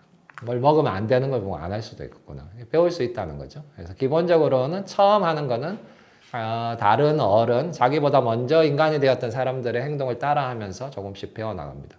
그 다음에 어떤 단계에 되면 이 놀이를 합니다. 까꿍. 굉장히 이상한 놀이에요. 왜? 놀이는 아까부터 계속 이야기하지만 즐겁기 위해서 합니다. 물론 게임을 하다 치면 약간 뭐 괴롭기도 하지만 기본 즐겁게 합니다. 까꿍의 목적은 뭐죠? 어른은 왜 아이에게 까꿍을 시키죠? 까꿍의 목적은 애를 울리기 위한 겁니다. 일단은 왜 울게 되느냐? 어린아이가 세상에 태어나면 자기가 알고 있는 세상은 뿌옇고 불확실합니다. 내가 알고 있는 가장 확실한 세상은 엄마 얼굴. 내가 뭐 배가 고프면 찡찡찡찡 울어요. 그럼 엄마가 와가지고 밥을 주든지 뭐 젖을 물리든지 해서 배를 채워줍니다. 자기가 뭐 끙알하고 싶다. 아니면 대부분 이미 했죠. 그래서 엉덩이가 축축하면 엄마를 불러요. 엄마 얼굴이 나타나면 모든 게 해결이 돼요. 엄마가 어느 날과 같이 해결해 주기 위해서 나타나서 즐거워요 라고 하고 있는데 엄마가 얼굴을 싹 가려요. 너무너무 무서워요. 자기가 알고 있는 세상이 통째로 사라진 거예요. 어떤 거냐? 이렇게 제 영상을 이렇게 스마트폰이나 이렇게 보고 있다가 약간 월요일 아침에 비도 오고 꾸물꾸물해서 깜빡 졸았어요. 눈을 딱 떴는데 세상이 깜깜해요. 정전인가? 왜 이렇게 일어났지? 그래서 불을 켜러 벽을 가고 있는데 벽이 만져지지 않아요. 벽만 만져지지 않는 게 아니라 내 손이 안 보여요. 몸이 없어졌어. 세상이 통째로 사라지는 초현실적인 경험. 이것이 까꿍입니다. 그 다음에 엄마가 딱 나타나요. 없어졌던 세상이 완전히 온전히 돌아오고 우리가 무시무시한 악몽을 꾼 다음에 아 꿈이었어. 현실은 그게 아니야 라고 돌아오게 됩니다. 그럼 아이 깔깔깔깔 웃죠. 야, 놀이의 목적을 달성했습니다. 근데 도대체 왜 이런 놀이를 할까요? 스토리텔링을 이야기하면서 이야기를 하는데 여기는 어떤 스토리텔링의 장르가 담겨 있습니다. 우리가 이제 만화나 영화 이런 걸 보면 미스터리, 뭐 로맨스, 뭐 판타지 이런 장르를 이야기하는데 까꿍이라는 놀이는 어떤 장르를 엑기스만 모아서 보여주는 거예요. 까꿍이라는 놀이는 어떤 장르일까요? 스릴러 비슷합니다. 근데 아이는 아직 스릴러를 즐길 만한 단계가 안 돼 있어요. 더 원초적이에요. 스릴러보다 원초적인 것? 청소년들 잘 맞춥니다. 호러입니다. 호러. 무서움이라는 것의 결정. 세상이 통째로 사라지는 무서움. 다시 돌아옴. 안도하고 끝나죠? 이게 이제 호러입니다. 마음속에 무언가가 생겨요. 아주 원시적인 거죠. 원시인이 느끼는 가장 근본적인 감정, 무서움입니다. 무서움과 아님. Yes or no. 너클볼을 던져서 생기는 이진법. 이게 우리 생각의 기초인데 이것을 하는 이유는 뭐냐? 이것을 통해서 우리 감정을 배웁니다. 여러분 이제 인사이드 아웃이라는 애니메이션이 있는데요. 그 속에는 주인공인 껍질에 있는 주인공 라일라라는 소녀 마음 속에 기쁨이 슬픔이 등등의 감정의 캐릭터들이 등장하죠. 그 애니메이션이 인간의 심리 또는 생각의 과정을 아주 잘 보여줍니다. 그리고 그 애니메이션 자체가 이제 토론할 거리도 굉장히 많이 있고요. 그래서 우리가 까꿍이라는 놀이를 하면 마음속에 무서움이라는 애가 성장을 하게 됩니다. 그래서 실제로 놀이가 아니라 현실에서 부딪히게 될 여러 가지 그 무서움을 성장시켜서 이겨나가요. 지금은 엄마가 없어져가지고 무섭지만 곧 엄마가 돌아올 거야. 불이 갑자기 꺼져서 무서워졌는데 불을 다시 켜면 내가 알던 세상으로 돌아올 거야 라고 하는 아주 어떻게 보면 인생이라는 것이 나쁜 상황에 있더라도 다시 좋은 상황으로 돌아갈 수 있다는 이런 걸 배울 수 있는 거죠. 그래서 이런 감정을 조금씩 배워나가게 되고요. 그 다음 단계에서는 이런 놀이를 하게 됩니다. 무슨 놀이죠? 숨바꼭질, 그다음에 무궁화 꽃이 피었습니다는 비슷한 장르입니다. 아까 까꿍이 호러 장르라고 했는데 숨바꼭질은 무슨 장르일까요? 찾아다닌다거나 숨어서 두근두근두근두근 그렇죠? 아까 미리 정답이 나왔던 스릴러. 네. 호러 스릴러 닮았는데 호러에서 스릴러가 나오고 그다음 신체적 활동이 추가됩니다. 달리기를 해서 쫓기도 하기도 하고 이것도 역시 이제 원시 시대에 우리가 사냥을 하거나 사냥을 당하거나 하는 모습을 그대로 복제해 놓은 것이에요. 숨바꼭질 하는 찾아다니는 건 술래인데 술래는 실제는 사냥꾼이죠. 동물들이 숨어 있는데 어디 있을까?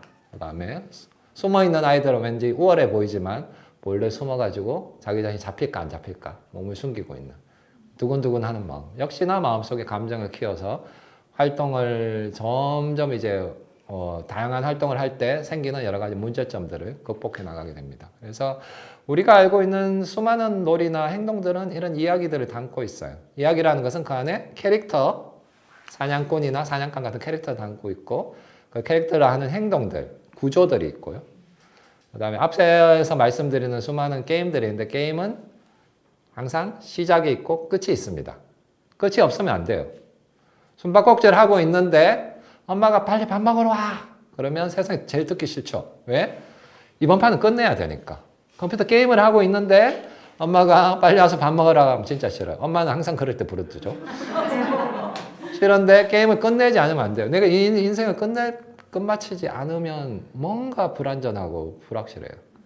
그래서 밥을 먹더라도 호판만 끝나고 이렇게 타협을 해서 숨바꼭질을 하면 승부를 내고 하는 거죠. 그래서 역할 연기를 하고 그래서 이런 감정들을 담을 수 있습니다. 그래서 현대에도 또는 뭐 사실 과거부터 이어져 놓은 게임들인데 이렇게 스토리텔링을 담아 놓은 여러 가지 게임들이 있습니다.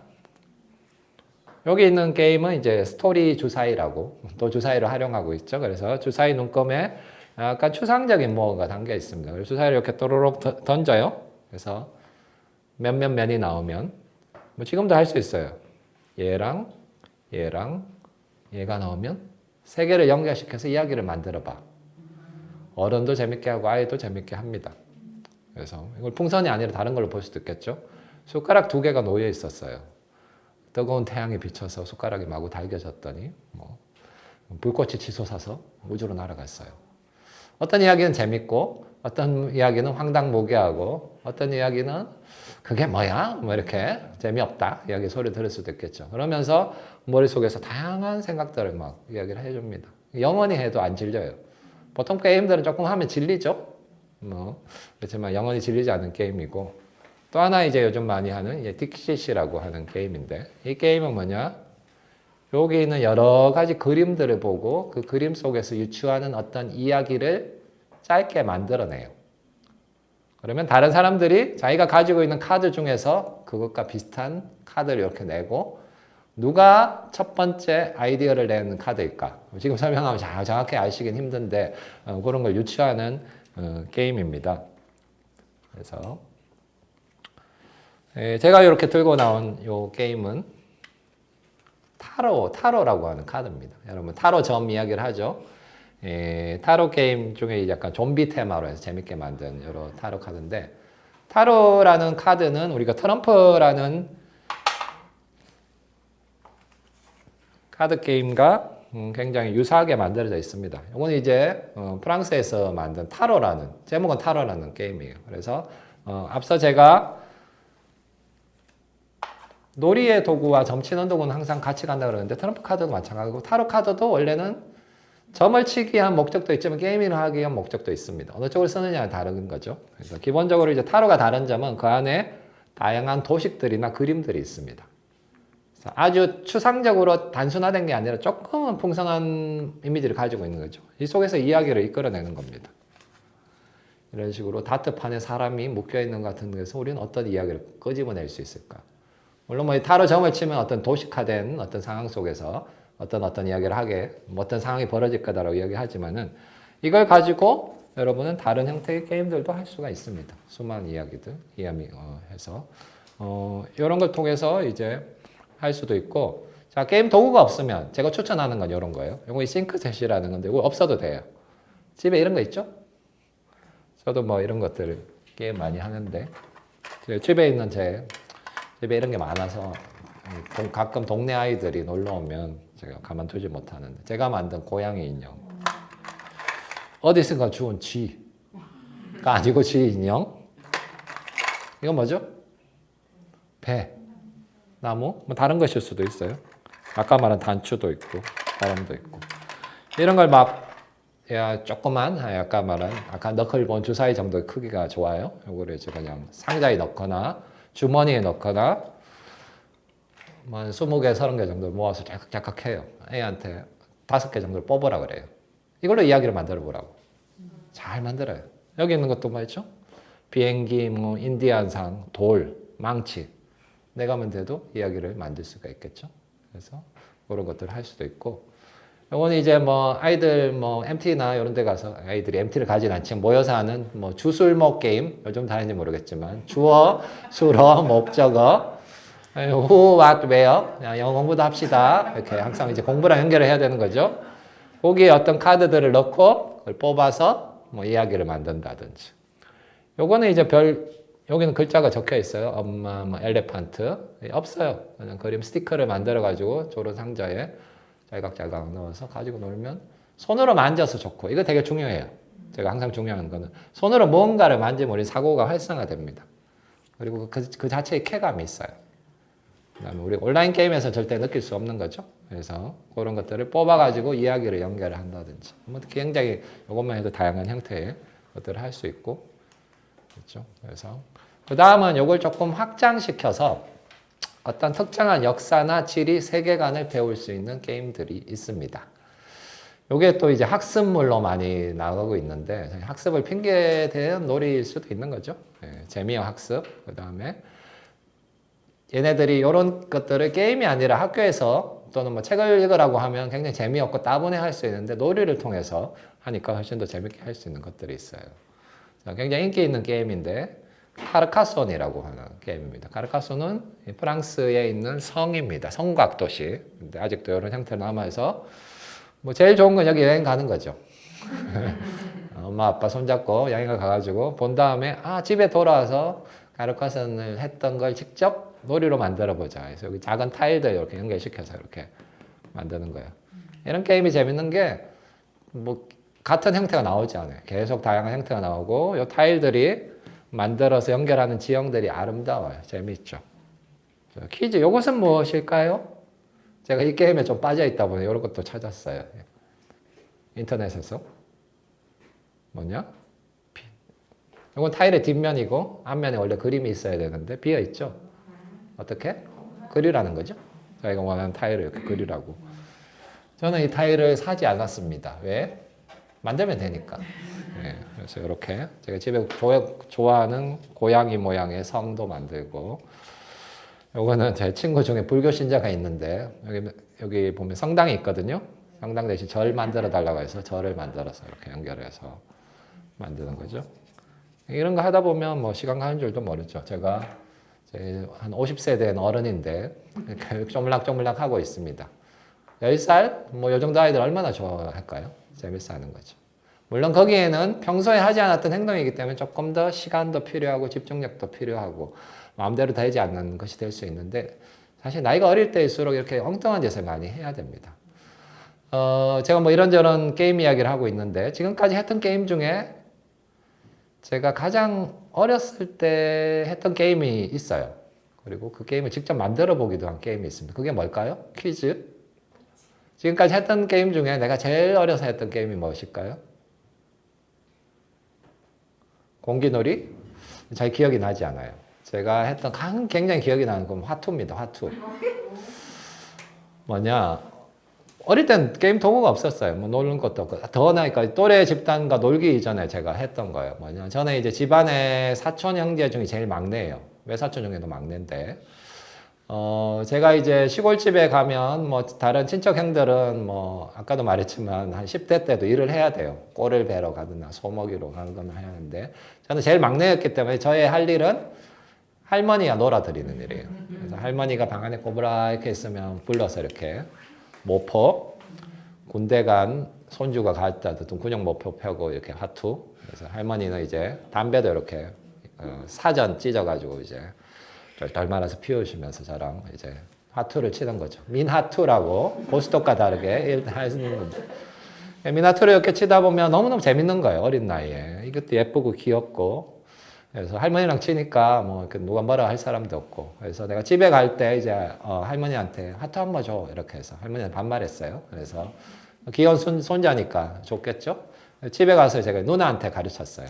누나랑 화투를 치고 있으니까 우리 집 시장에 가게를 하고 있었는데 어머니가 밥 주러 왔다가 깜짝 놀란 거죠.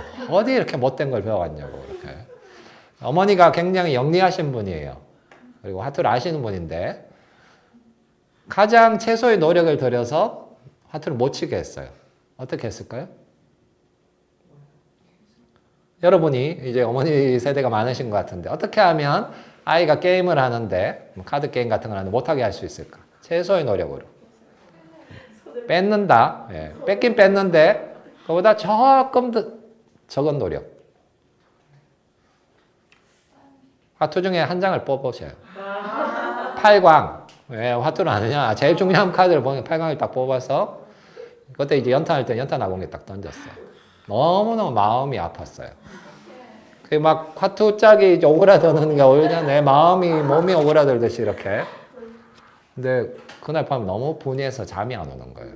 이게 생간이 사고를 시작하는 거는 분해서 계속 성공하면 고민을 하지 않고 마음속에 물음표가 안 생기고 마음이 성장하지 않아요. 실패하고 괴로운 경험이 있어요. 억울함. 할머니하고 할 땐 괜찮은데 왜 집에 와서 누나랑 하면 못하게 하느냐. 그래서 어떻게 하면 이 문제를 극복할 것인가 고민한 거죠. 어떻게 할 수 있을까요? 예, 맞아요. 밤새 고민하다 다음날 일어나자마자 화투짝을 하나 그렸어요. 딱 그려가지고 딱 넣어가지고 게임을 하는데 재미있을까요? 재미없어요. 왜? 예, 다른 건 못 본 얘가 제일 중요한 카드 보이니까. 그 다음날 또 밤새 고민을 했어요. 새로운 해결책을 찾아냈어요. 어떻게? 제가 전부 새로 만드는 거예요. 집에 옛날에 이제 큰 달력이 있었죠. 그래서 달력 쫙 오려가지고 그래서 화투 짝이 되게 많더라고요. 그래서 48개. 그래서 열심히 그렸는데 2장, 3장 그릴 땐 재밌었어요. 왜? 엄마한테 복수하는 마음도 있고, 그래서 열심히 해야 되지. 근데 점점 그리면서 생각을 했어. 화투 만든 사람은 얼마나 이 고생을 해가 이 디자인을 해서 이걸 만들었을까. 그리고 화투라는 건 하나의 세계관이에요. 1년 1월부터 12월까지 12달이 있고, 각 달 속에 또 계급이 있죠? 광이 있고, 열이 있고, 띠가 있고. 우리가 거기에 돈을 걸어서 해서 사회적으로 해악을 끼치는 경우가 많은 것도 사실이지만, 실제로는 인간이 가진 어떤 지혜들, 하나의 세계를 창조해서 그 세계를 가지고 계속 반복적으로 뭔가 만들어가는 그런 것이 있죠. 한편으로는 그거를 이해하는 마음을 내가 얻었고, 또 하나는 어른이 되면 이런 거 만들어 봐야 되겠다는 생각이 들었어요. 게임 도구, 보드게임을 만들거나 새로운 하트를 만들 수도 있겠죠. 아니면 요즘에 청년들 창업 이야기 하는데, 내가 생각하는 어떤 웹사이트가 있어서 그 웹사이트를 만드는 과정, 뭐를 하는 과정. 이걸 제일 쉽게 할 수 있는 게 어릴 때 게임 도구를 만드는 거예요. 처음부터 내가 까르까소니라는 보드게임 만들었으면 세계적인 부자가 됐거나 할 수도 있겠지만, 이건 힘들어요. 그 중에 일부를 내가 만들어 보는 경험. 그래서 놀이라는 것은 온라인으로도 할 수 있고 오프라인으로 할 수도 있는데, 제가 오프라인 게임을 좋아하는 이유는 손으로 만지는 과정 속에 뭔가를 할 수 있다는 것도 좋지만, 또 하나는 소규모 집단에서 하기 때문에 룰을 마음대로 바꿔도 돼요. 항상 게임을 하다 보면 잘하는 사람, 못하는 사람이 있는데, 저는 어떻게 하면 여기 있는 사람이 균등하게 재미를 느낄까? 내가 이기는 것도 좋지만은 내가 너무 이기면 사실 재미가 없어요. 가끔 져준다기보다는 내가 질 수밖에 없는 어떤 구조들을 만든다든지 이런 것들도 하는 건데, 그래서 게임의 룰이라는 데 너무 간섭을 처음부터 받을 필요는 없고, 조금씩 변형을 시키면 어떤 가족, 어떤 집단, 이런 상황에서 더 재미있는 게임들도 할 수 있습니다. 그러면 결국 그게 사회를 만드는 거죠. 내가 생각하는 커뮤니티는 요래야 돼. 아파트가 있고, 공부를 잘해서, 고시를 쳐서, 법관이 되면 좋은 세상. 이런 게 아니라 다른 형태의 행복도 존재할 수 있다는 거. 자기한테 맞는, 나에게 주어진 운이라는 게 있어요. 그 운이라는 것은 공부를 계속 잘해서 뭔가 성장해 갈 수 있는 운일 수도 있어요. 저는 이제 어릴 때 책 보는 걸 좋아해서 그랬는지, 어느 정도 나이가 되면서는 시험을 잘 봤어요. 그래서 남들이 좋다는 대학교 이렇게 가기도 했는데, 저랑 같이 공부했던 친구 중에 사회적인 선망을 받는 직업, 법관이 되고 의사가 되는 친구들 지금 만나면 제 생각엔 그래요. 왜 저렇게 사냐. 진짜 쉬는 시간이 없어요. 주 5일뿐만 아니라 주말에 근무를 하고, 돈은 저보다 10배, 20배 많이 벌죠. 해외여행도 가고. 근데 해외여행 갔다가 뭘 했냐 그러면 에펠탑 가서 기념사진 찍고 애들 놀라 그러고 술 마시고 돌아왔다라고 하는데, 왜 그렇게 사냐라고 생각이 드는 거죠. 그 친구도 말해요. 너가 그렇게 노는 거 좋아하고 노는 것에 강의도 하는데 나랑 같이 놀아줘. 나는 걔들하고 노는 게 재미없어요. 우정 때문에 보긴 하지만은. 그래서 자기에게 주어진 수많은 운의 요소를 조금씩 변형시켜 나가고, 게임 속에서 변형하기도 하지만 게임 자체를 조금씩 바꿔가는 훈련들, 이런 것들이 굉장히 중요하죠. 그리고 할 수 있다고 생각이 듭니다. 이런 비슷한 게임들이 있어요. 이제 스플렌드라고 요즘 인기 있는 핫한 게임입니다. 그래서 이거는 중세의 보석상이 되어서 유럽에서 금강을 채굴해가지고 해서 팔아먹고, 많이 팔다 보면 저 귀족을 이렇게 데려오기도 하는 하나의 세계를 배우는 거죠. 그래서 이 게임을 하다 보면 진짜 당시에서 보석은 어떻게 개발이 되었을까? 약간 이과적인 생각을 가진다면 다양한 보석들이 어떤 화학적으로 만들어졌을까 생각하기도 하고, 역사상에 이런 보석이 어떤 의미를 가졌느냐 이런 걸 볼 수도 있고요. 이제 푸에르토리코라고 하는 게임인데, 푸에르토리코는 이제 유럽인의 입장에서 보았을 때는 신대륙 식민지죠. 그래서 거기에서 커피 농장을 한다든지 또는 염색 재료를 한다든지 해서 이거는 무역을 하는 게임이에요. 그래서 당시의 역사를 조금 이렇게 볼 수도 있고, 이 게임이 재밌는 것은 열심히 물건을 생산한 다음에 게임에서 이기기 위해서 바다에 버리기도 해요. 이 게임이 재밌는 점이에요, 저는. 왜냐면 일상적으로는 되게 이상한 부분이거든요. 공장을 만들어서 물품을 많이 생산을 했는데 이 게임에서 이기기 위해서는 그걸 버려야 돼. 실제로도 일어나는 일이죠. 우리에게는 수많은 물건들이 생산이 되는데 그거를 모든 사람에게 잘 배분을 하면 충분히 행복하고 모두가 배 고프지 않게 살아가는데 어떤 때는 농작물이 너무 풍성해져 모밭을 갈아엎는다든지 뭐 이런 일이 우리 주변에 일어나잖아요. 현실이기도 하죠. 그런 현실들을 이런 게임을 통해서 고민을 하게 되는 거죠. 그냥 지나가면 그냥 게임이 그렇구나라고 생각을 하지만 앞서 말씀드렸지만 2시간 게임하면 한 30분 정도 이런 이야기를 할 수 있다면 참 그 게임을 통해서 배울 수 있는 게 다른 것 같습니다. 그리고 요거는 이제 제가 해본 파티예요. 이 사람이 접니다. 네, 그래서 저는 이제 뭐 어떤 특정한 시대를 가지고 어떤 테마를 가지고 파티하는 걸 좀 좋아합니다. 뭐 외국인 친구들하고 이제 배우기도 했고요. 그래서 이 테마는 뭐냐? 미국의 서부 시대입니다. 황금을 팔아 찾으러 많이 돌아갔는데 그 세계 속에서 도박을 하기도 하고 뭐 이렇게 총잡이가 나타나 싸우기도 하고 해서 여기 있는 카드 게임을 똑같이 재현해서 사람들과 하이브리드게 했고 요거는 이제 뱅이라고 하는 역시 인기 있는 보드 게임이에요. 서부의 총잡이가 되어서 어떤 캐릭터를 가지고 자기에게 주어진 재화를 가지고 이렇게 싸우는 팀전인데 어른들도 하면 되게 재밌고요. 어른과 아이가 해도 이렇게 재밌게 할 수 있습니다. 제가 말씀드리는 것은 게임 하나만 할 수도 있지만 그걸 둘러싼 환경을 만들 수가 있어요. 특히 여러분들 이건 좀 준비가 필요해요. 그래서 서부국 테마로 할 수도 있고 스파이 테마 이런 테마로도 많이 할 수도 있고 그다음에 요즘 슈퍼 히어로가 많이 나오는데 그런 것만 모아서 할 수도 있어요. 그러면 아이들한테 분장을 하라고 해요.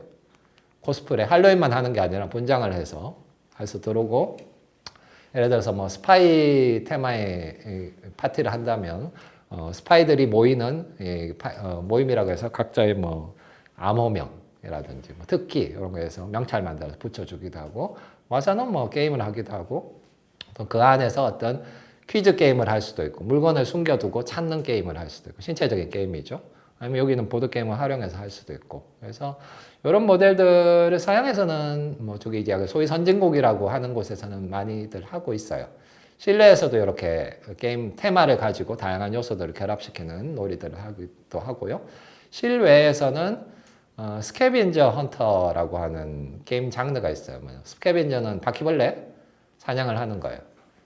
제목은 좀 이렇게 약간 무섭고 그렇지만 실제로는 그걸 잡는 게 아니라 길거리에 어떤 공간을 정해놓고 예를 들어서 어떤 공원이 있으면 그 공원에서 정해진 어떤 물건을 찾는 거예요. 쉽게 말하자면 보물찾기가 아니라 그 속에서 조약돌을 찾아서 사진을 찍어. 여기 스마트폰이 있어 좋아요. 그 다음에 뭐 나뭇잎 중에 이파리가 이렇게 별 모양으로 생긴 걸 찾아서 사진을 찍어와. 뭐 어디 가면 역사적인 장군이 있는 동상이 있는데 동상 옆에서 같이 셀카를 이렇게 찍어와. 되게 재밌어요. 좀 확장하면 공원 안에 있는 대머리 아저씨를 만나서 같이 사진을 찍어와. 조금 어렵죠? 어려우면 또 재밌어요. 이렇게 활약하면은 평소에 뭐 이런 보드게임 좀 이렇게 제한된 룰들이 많잖아요. 근데 신체적인 활동을 하면서 이렇게 하면은 그 룰 속에서 어떻게 변형을 하느냐 하는 거죠. 사실 이건 어디서 볼 수 있냐면 런닝맨 같은 예능 프로그램이 많이 보입니다. 런닝맨이라는 예능 프로그램이 만드는 수많은 아이디어들은 서양에서 실제적으로 야외에서 하는 여러 가지 게임들을 변형시킨 것도 많고 이런 보드게임은 이제 움직이는 동작과 결합시키는 것들도 많이 있죠. 그거는 이제 여러분들이 처해 있는 환경에 따라서 사람들의 취향에 따라서 다양하게 또 만들 수가 있어요. 그래서 이런 그런 생각의 조금의 변화들 이런 것들이 있고 제가 이제 청소년들을 위해 책을 몇 가지 냈는데 한 책은 이제 해보자 재밌네 될 테야 이렇게 라는 제목의 책이 있어요. 이건 뭐냐면 중학생들이 이제 자유학기제를 하잖아요. 자유학기제를 처음 시작하면서 출판사 분이 저한테 자유학기가 시작은 하는데 프로그램이 없다. 너무 따분하게 그냥 현장 견학을 하거나 인터뷰를 하거나 이런 것밖에 없는데 이걸 조금 놀이처럼 만들면 어떨까 해서 그 책은 제가 수많은 진로를 경험을 하는데 그 약간 이제 놀이의 형태로 예를 들어서 뭐 패션에 관심 있는 친구들이 있을 수 있잖아요. 그럼 집에 있는 헌옷들 가져와 가지고 서로 옷을 막 이렇게 해가지고 이상한 옷을 만들어서 패션쇼를 하는 거예요. 재밌잖아요. 재밌고 그 속에서 그걸 통해서 이런 걸 어떤 친구는 옷을 열심히 만드는 것을 좋아하고 꾸미는 걸 좋아해 스타일링 하는 걸 좋아했고 어떤 친구들은 난 그런 거 모르는데 너는 모델해 그러면 이렇게 난 키도 안 큰데 뭐 작은 요즘은 다른 다양한 사이즈의 모델이 있어라고 해서 시키면 무대 체질이라서 열심히 연기를 하는 친구들도 있고요. 안 해보면 모르는데 해보면은 되게 특성이 이렇게 드러나는 것 같아요. 저도 이제 춤이라는 걸 좋아한다 그랬는데 사실은 다른 형태의 저는 이제 공부를 하거나 책을 읽는 이런 작가로서의 어떤 아이덴티티가 있는 거죠. 또 하나는 놀 때는 그냥 이렇게 주변부에 있는 거 싫어해요. 놀 때는 무대 중앙에 있어야지. 내가 놀아야지. 이런 상황이 있는 거죠. 또는 할 때 좀 나이가 들면은 춤을 추는 게 좀 피곤해지면 DJ라는 거래요. DJ를 하면 남이 노는 걸 구경하고 그걸 약간 지배하는 듯한 이런 재미. 서로 다른 캐릭터잖아요. 이런 캐릭터들을 이제 활동적인 놀이들을 하고 그 속에서 뭔가 아이디어를 집어넣으면 조금씩 변형할 수 있습니다. 요거는 이제 놀이 활동하시는 분들이 많이 보신 거 아닌가요? 예, 필수적으로 봐야 되는 그림인데 이게 피터 브루겔이 중세시대 서양 아이들이 유럽 아이들이 노는 놀이인데 여기 그림 보이시나요? 화면에 나오나요? 여기 너클본이에요. 너클본으로 공기놀이를 해요. 돌이 좀 크긴 해요. 아마 큰 소를 잡았거나 했나 봐요. 여기 굴렁쇠. 여기 우리가 알고 있는 놀이가 다 있습니다. 이거 말뚝박기, 팽이치기. 여기 있는 거 다 찾아보는 거 찾고 아이들과 한 번씩 해도 한 3, 4년 재밌게 놀 것 같아요. 고리 잡기도 있고, 뭐 말타기. 요건 뭐 요즘도 하나요? 이렇게 가마 태워서 하기. 이 그림 보고 되게 난 재밌다 그러면서 한편으로는 야, 우리나라 전통놀이라고 했는데 다 속았네. 우리나라 전통이 아닌 거죠. 모든 민족의 공유 재산인 거죠. 네, 이런 환경에서 할 수 있는 놀이들이 있습니다. 여기는 놀이터도 없고 뭐도 없지만 생활 공간의 주변을 활용해서 해야 되는데 요즘은 이게 힘들죠. 아파트 주변에서 놀면 자동차 왔다 갔다 하고 요즘 또 뭐 스쿨존에 자동차 움직이는 것 때문에 법적인 것 때문에 또 논란이 있고 사회가 그좀 관용이 없는 거죠. 그럼 이런 놀이들 어떻게 우리가 재현할 수 있을까? 뭐 저는 좀 고민을 하고 있어요. 그래서 많은 분들과 이야기도 하고 있고 그래서 요즘 이제 아이들이 바깥에서 하는 놀이들은 어떤 룰에 정해진 신체적인 스포츠 활동들 많이 하죠. 뭐 아이들 어린이 축구도 하기도 하고 아니면 방송 댄스를 한다든지 다 좋긴 한데 조금 느슨한 형태의 이런 거 어떻게 보면 공간이 필요한 것 같아요. 놀이터가 아닌데 그냥 놀면 되는 넓은 공간. 공원에서도 녹지 조성하고 뭐 많이 하는데 그냥 이런데 주면 어떨까? 그래서 몇 년 전에 이제 독일의 유명한 놀이터 제작자가 와서 뭐 이런저런 이야기를 하는 걸 제가 좀 들었어요. 그래서 그분이 생각할 때 이상적인 놀이터는 한국의 아파트에 천편일률적으로 바닥에 우레탄 깔아놓고 뭐 이렇게 해놓은 건 진짜 놀이터가 아니라는 거죠. 진짜. 그것은 뭐냐? 철창 속에 아이들을 가둬놓고 엄마들이 안심하기, 엄마 아빠들이 안심하기 위한 구조라는 거죠. 근데 그 공간이 아니면 안전하지 않죠, 사실은. 조금 다른 형태의 그분이 말씀하실 때 좋은 놀이터는 오히려 형태가 불안정한 창의성이 많이 개입될 수 있는 그래서 아파트 복도인데 어떤 빈 공간이 있다든지 공사장 위험한 것 같지만은 공사장 비슷한 느낌의 관도 있고 뭐 올라가는 것도 있고 있는데 거기서 아이들이 변형도 시킬 수 있는 거죠. 나무 뚝딱뚝딱 인형을 만들어 놓고 넣을 수도 있고 누가 거기에 옷을 입힐 수도 있고 그래서 이런 형태가 되면 좋지만 그게 아니라면 뭐 어떤 강당 같은 것을 좀 넓게 해서 그 안에서 수많은 프로그램을 조금 진행한 다음에 그 다음에는 아이들끼리 모여서 자유롭게 논다든지 하는 것들을 조금씩 실험이 필요한 것 같습니다. 그래서 어떤 모델을 당장 이렇게 만들 수는 없고요. 그 다음에 이제 TV 예능 프로그램 런닝맨 같은 데 나오는 프로그램들을 이제 아이들 학교에서도 많이 실행을 하더라고요. 이름표 떼기 이런 거. 저는 노래는 좋은 놀이라 생각이 들어요. 근데 어떤 그런 거 보면 항상 매뉴얼북을 따져요. 어떤 놀이를 어떻게 해야 될까? 그걸 참고만 하시고 자신의 환경에 따라서 조금 변형시켜가는 이런 것도 필요한 것 같습니다. 그래서 현대 커뮤니티와 놀이는 좀 변형이 되는 것 같아요. 옛날에 이제 노는 건 아이고 어른들이 일을 해야 되는데 지금은 어른들이 시간이 훨씬 많죠. 저도 뭐 스윙 댄스나 뭐 보드게임이나 다양한 취미생활을 하는 모임들을 이렇게 하고 있는데 연령층을 보면 30살은 넘어와요. 20대 대학생들은 옛날에 제 때는 많이 놀았는데 20대나 이때는 뭐 취직 준비 때문에 바쁘고 생활이 안정이 안 됐죠. 그래서 30살이 되어서 직업이 어느 정도 생기고 사회적인로 뭐 자기가 좀 주체적으로 결정할 수 있는 상황이 되어야 되는데, 그래서 그런 변형된 세대적으로 변형된 상황에서 어떻게 놀아야 될까 좀 생각을 해야 되고요. 그 다음에 예전에는 또래 집단이 많았죠. 아이가 많으니까. 저도 이제 베이비붐 세대의 끝자락인데, 뭐 저는 시장에서 살았는데 시장에 또래들 되게 많았어요. 걔들랑 놀면 됐어요. 근데 지금은 또래 집단이 잘 없고 그 또래들이랑은 학원을 가죠. 예, 공부를 해야 되니까. 그래서 누구랑 노느냐 이렇게 청소년한테 물어보면은 그냥 가족, 형, 동생, 엄마, 아빠랑 논대요. 사실 좀 이상한 거죠.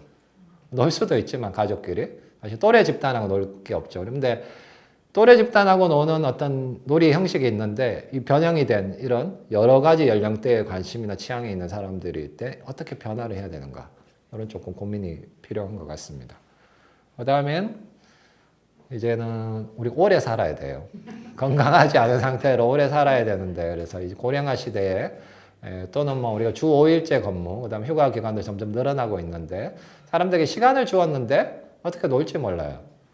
시간을 주었는데 돈이 없어서 못 논다 그래요. 물론 돈이 있으면서 놀 수 있는 게 있죠. 뭐 해외 여행을 다니거나 패러글라이딩이나 스킨스쿠버 같은 거 할 수 있는데 저는 돈이 없거든요. 근데 잘 놀고 있어요. 그래서 다양한 방식으로 오랫동안 인생을 즐기면서 놀 수 있는 다양한 방법들을 개발해야 되고, 또 하나는 요즘에 뭐 40대 중반만 되어도 이제 퇴직을 해서 혼자 사시는 분들도 있고, 결혼 가족을 이루다가 이렇게 조금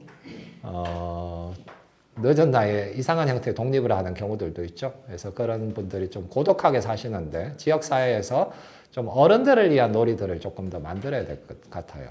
그렇지 않다면 그냥 술 마시고 뭐 노래방 가고 외롭게 TV 보고 이런 거밖에 없잖아요. 그래서 신체 활동하고 새롭게 놀아야 되는 건 청소년들뿐만 아니라 우리 모두의 몫인 것 같습니다. 그래서 그런 것들 조금 만들어야 되고요. 제가 느슨한 커뮤니티라고 이야기를 하는데 요즘 들어서 조금 많이 사회적으로 이야기되고 있는 거예요. 뭐냐? 우리는 커뮤니티라고 하면 굉장히 강고한 어떤 틀을 생각해. 가족이란 커뮤니티는 단단한 커뮤니티죠. 서로 책임을 지고 모든 걸 알고 있어요. 친구들도 단단해요. 요즘에 사람들의 모임을 하다 보면 서로 자기 소개를 안 하는 모임들이 많아요. 부담스럽거든요. 너무 친해져서, 특히 뭐 남녀 사이라면은 뭐 이렇게 서로 원하지 않는 뭐 일방적인 관계를 강요할 수도 있는 거고요. 그렇기 때문에 자기 자신을 크게 드러내지 않는 상황에서 잠깐 만났다 돌아갈 수 있는 이런 모임들. 주로 어른들의 이야기죠. 이제 아이들은 서로 조금 알아야 되는 거고. 그래서 그런 느슨한 커뮤니티의 방법은 없을까? 그러니까 일주일에 한두 번 모여서 뭐 내일은 몰라도 돼요. 닉네임 써요. 돌돌이 뭐 해서 모여서 축구에 대해서 이야기를 한다든지 짧은 축구만 하고 돌아간다든지. 조기 축구회인데 디플이 안 하는 거예요. 이런 게 필요한 것 같아요. 왜냐하면 그것에 가지는 부작용이 많고 그것을 불편하게 생각하시는 분들이 많이 있기 때문에 그런 거죠.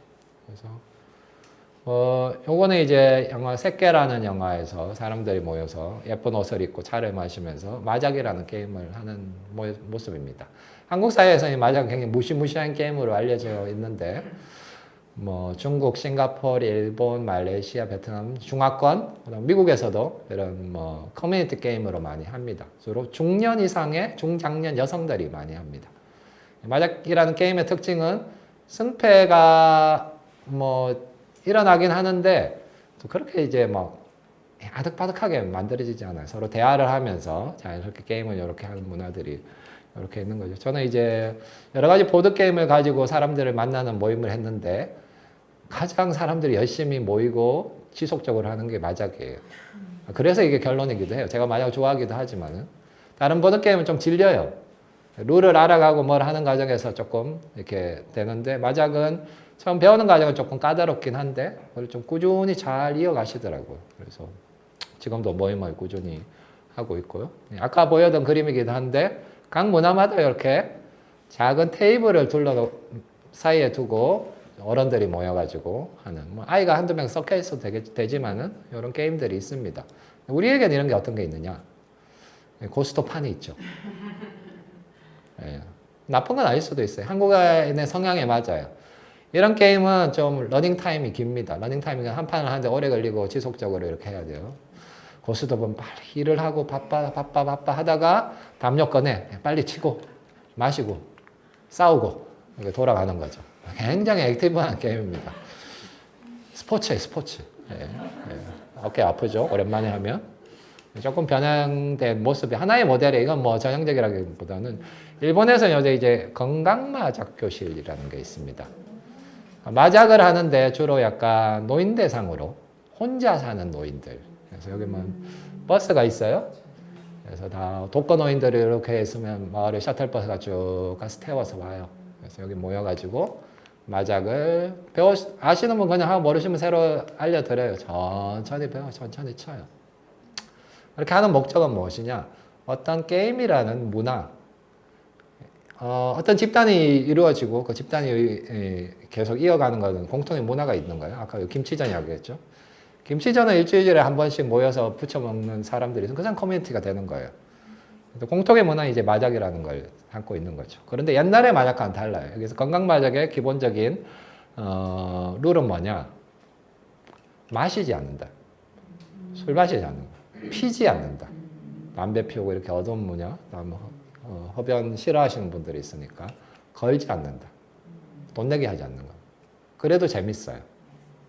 그 짧은 상황에서 혼자 계시던 분들이 모여가지고 짧은 순간에 마작이라는 걸 하면은 돈 내기 같은 걸 하지 않아도 재미있게 이렇게 할 수 있어요.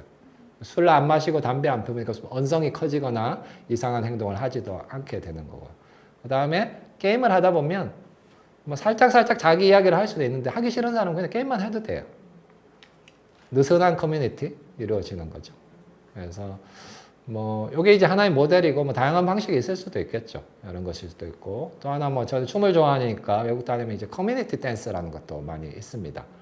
그래서 뉴욕의 뭐 작은 동네들 이렇게 다니면서 봤는데 뭐 커뮤니티 댄스를 한대요. 그래서 이렇게 살짝 구경을 해봤어요. 봤더니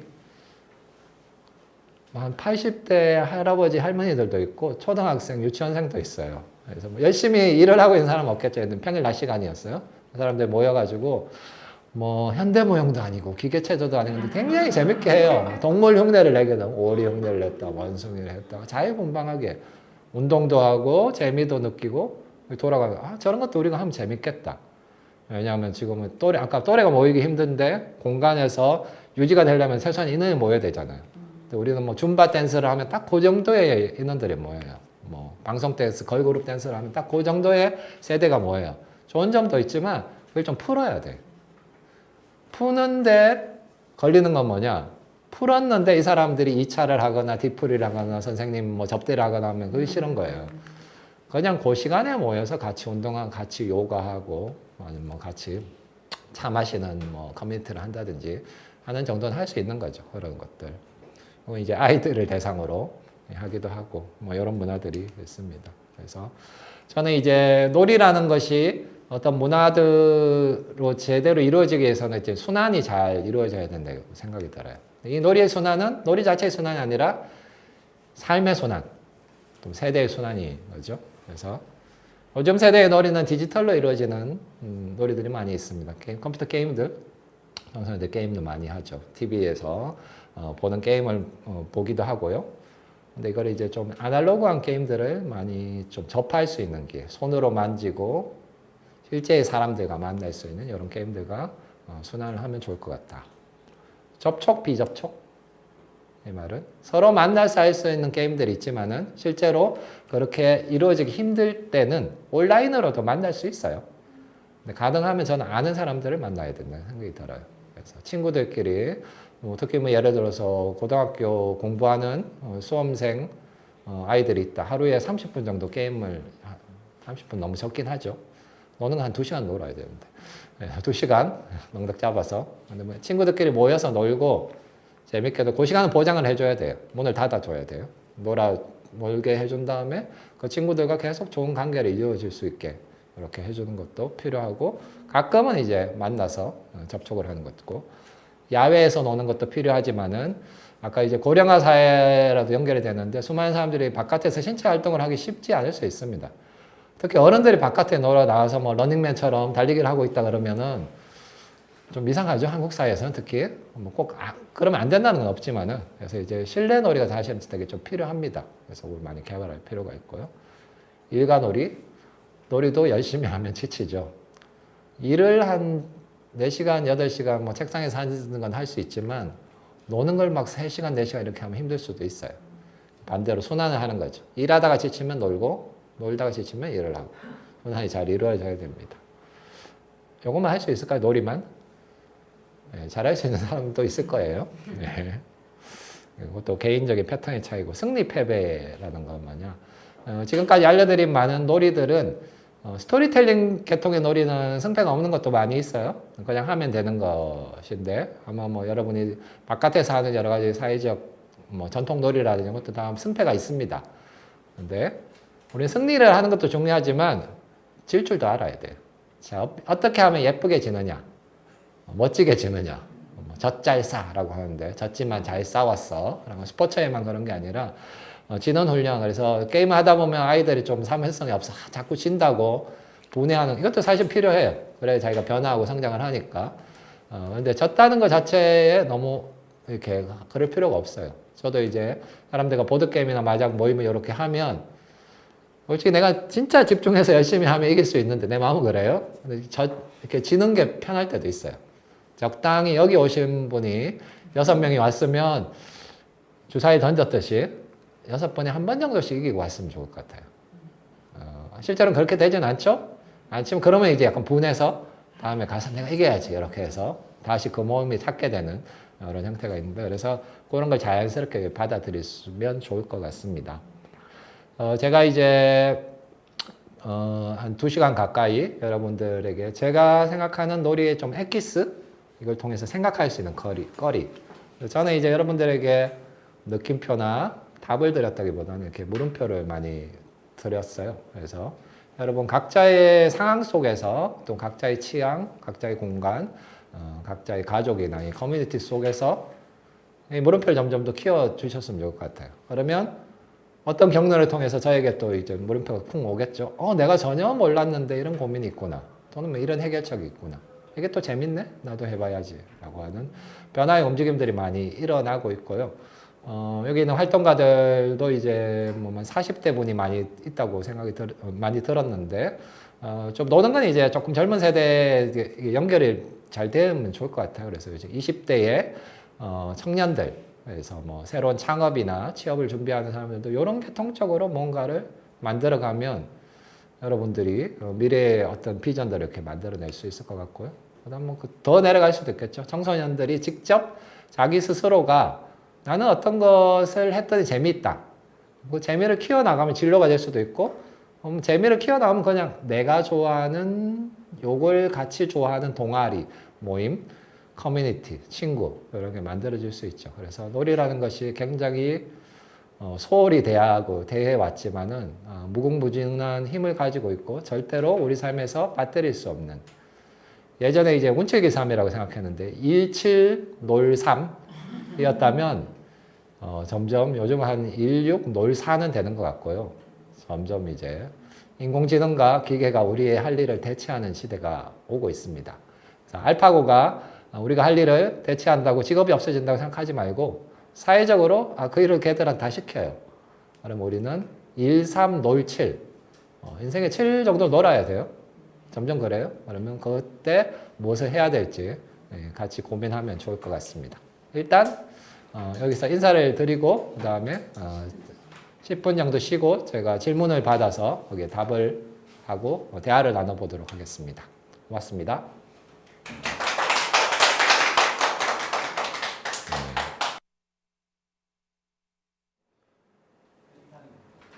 뭐 질문들은 더 하셨는데 아마 겹쳐지는 질문들은 조금 축약을 해주신 것 같고요. 월요일 아침에 날씨가 꿉꿉하지만 우리가 좀 즐거운 놀이에 대한 이야기를 많이 한 것 같고 그래서 이번 주는 여러분이 최소한 제가 제안했던 것 중에 하나를 해주시면 좋을 것 같아요. 그래서 한번 놀아보고 같이 이야기하는 시간들을 가지고 그래서 거기에서 어떤 힌트를 얻으면 재밌으면 다음 주에 또 해도 되죠. 재미없으면 다음 주에는 다른 걸 하세요. 그래서 이렇게 계속 반복하다 보면 나의 무엇을 찾게 됩니다. 결국은 이제 사람은 인생에서 자기가 좋아하는 것이 무엇인지를 찾는 게임 같아요. 못 찾으면 그냥 사다리를 계속 타고 가요. 모르니까. 찾으면 사다리 중간에 내려서 다른 길로 가도 돼요. 예, 자기의 길을 찾는 거죠. 그래서 그 과정이 뭐 오늘의 주제가 작은 놀이 큰 철학인데 사실 큰 놀이고 이렇게 작은 철학을 가져도 돼요. 그래서 여러분이 놀이 속에서 삶을 이렇게 만들어가는 좋은 지혜들을 많이 찾으시면 좋을 것 같습니다. 그러면 다음 기회에 또 만날 수 있기를 바라면서 오늘 시간을 마치겠습니다. 고맙습니다. 감사합니다.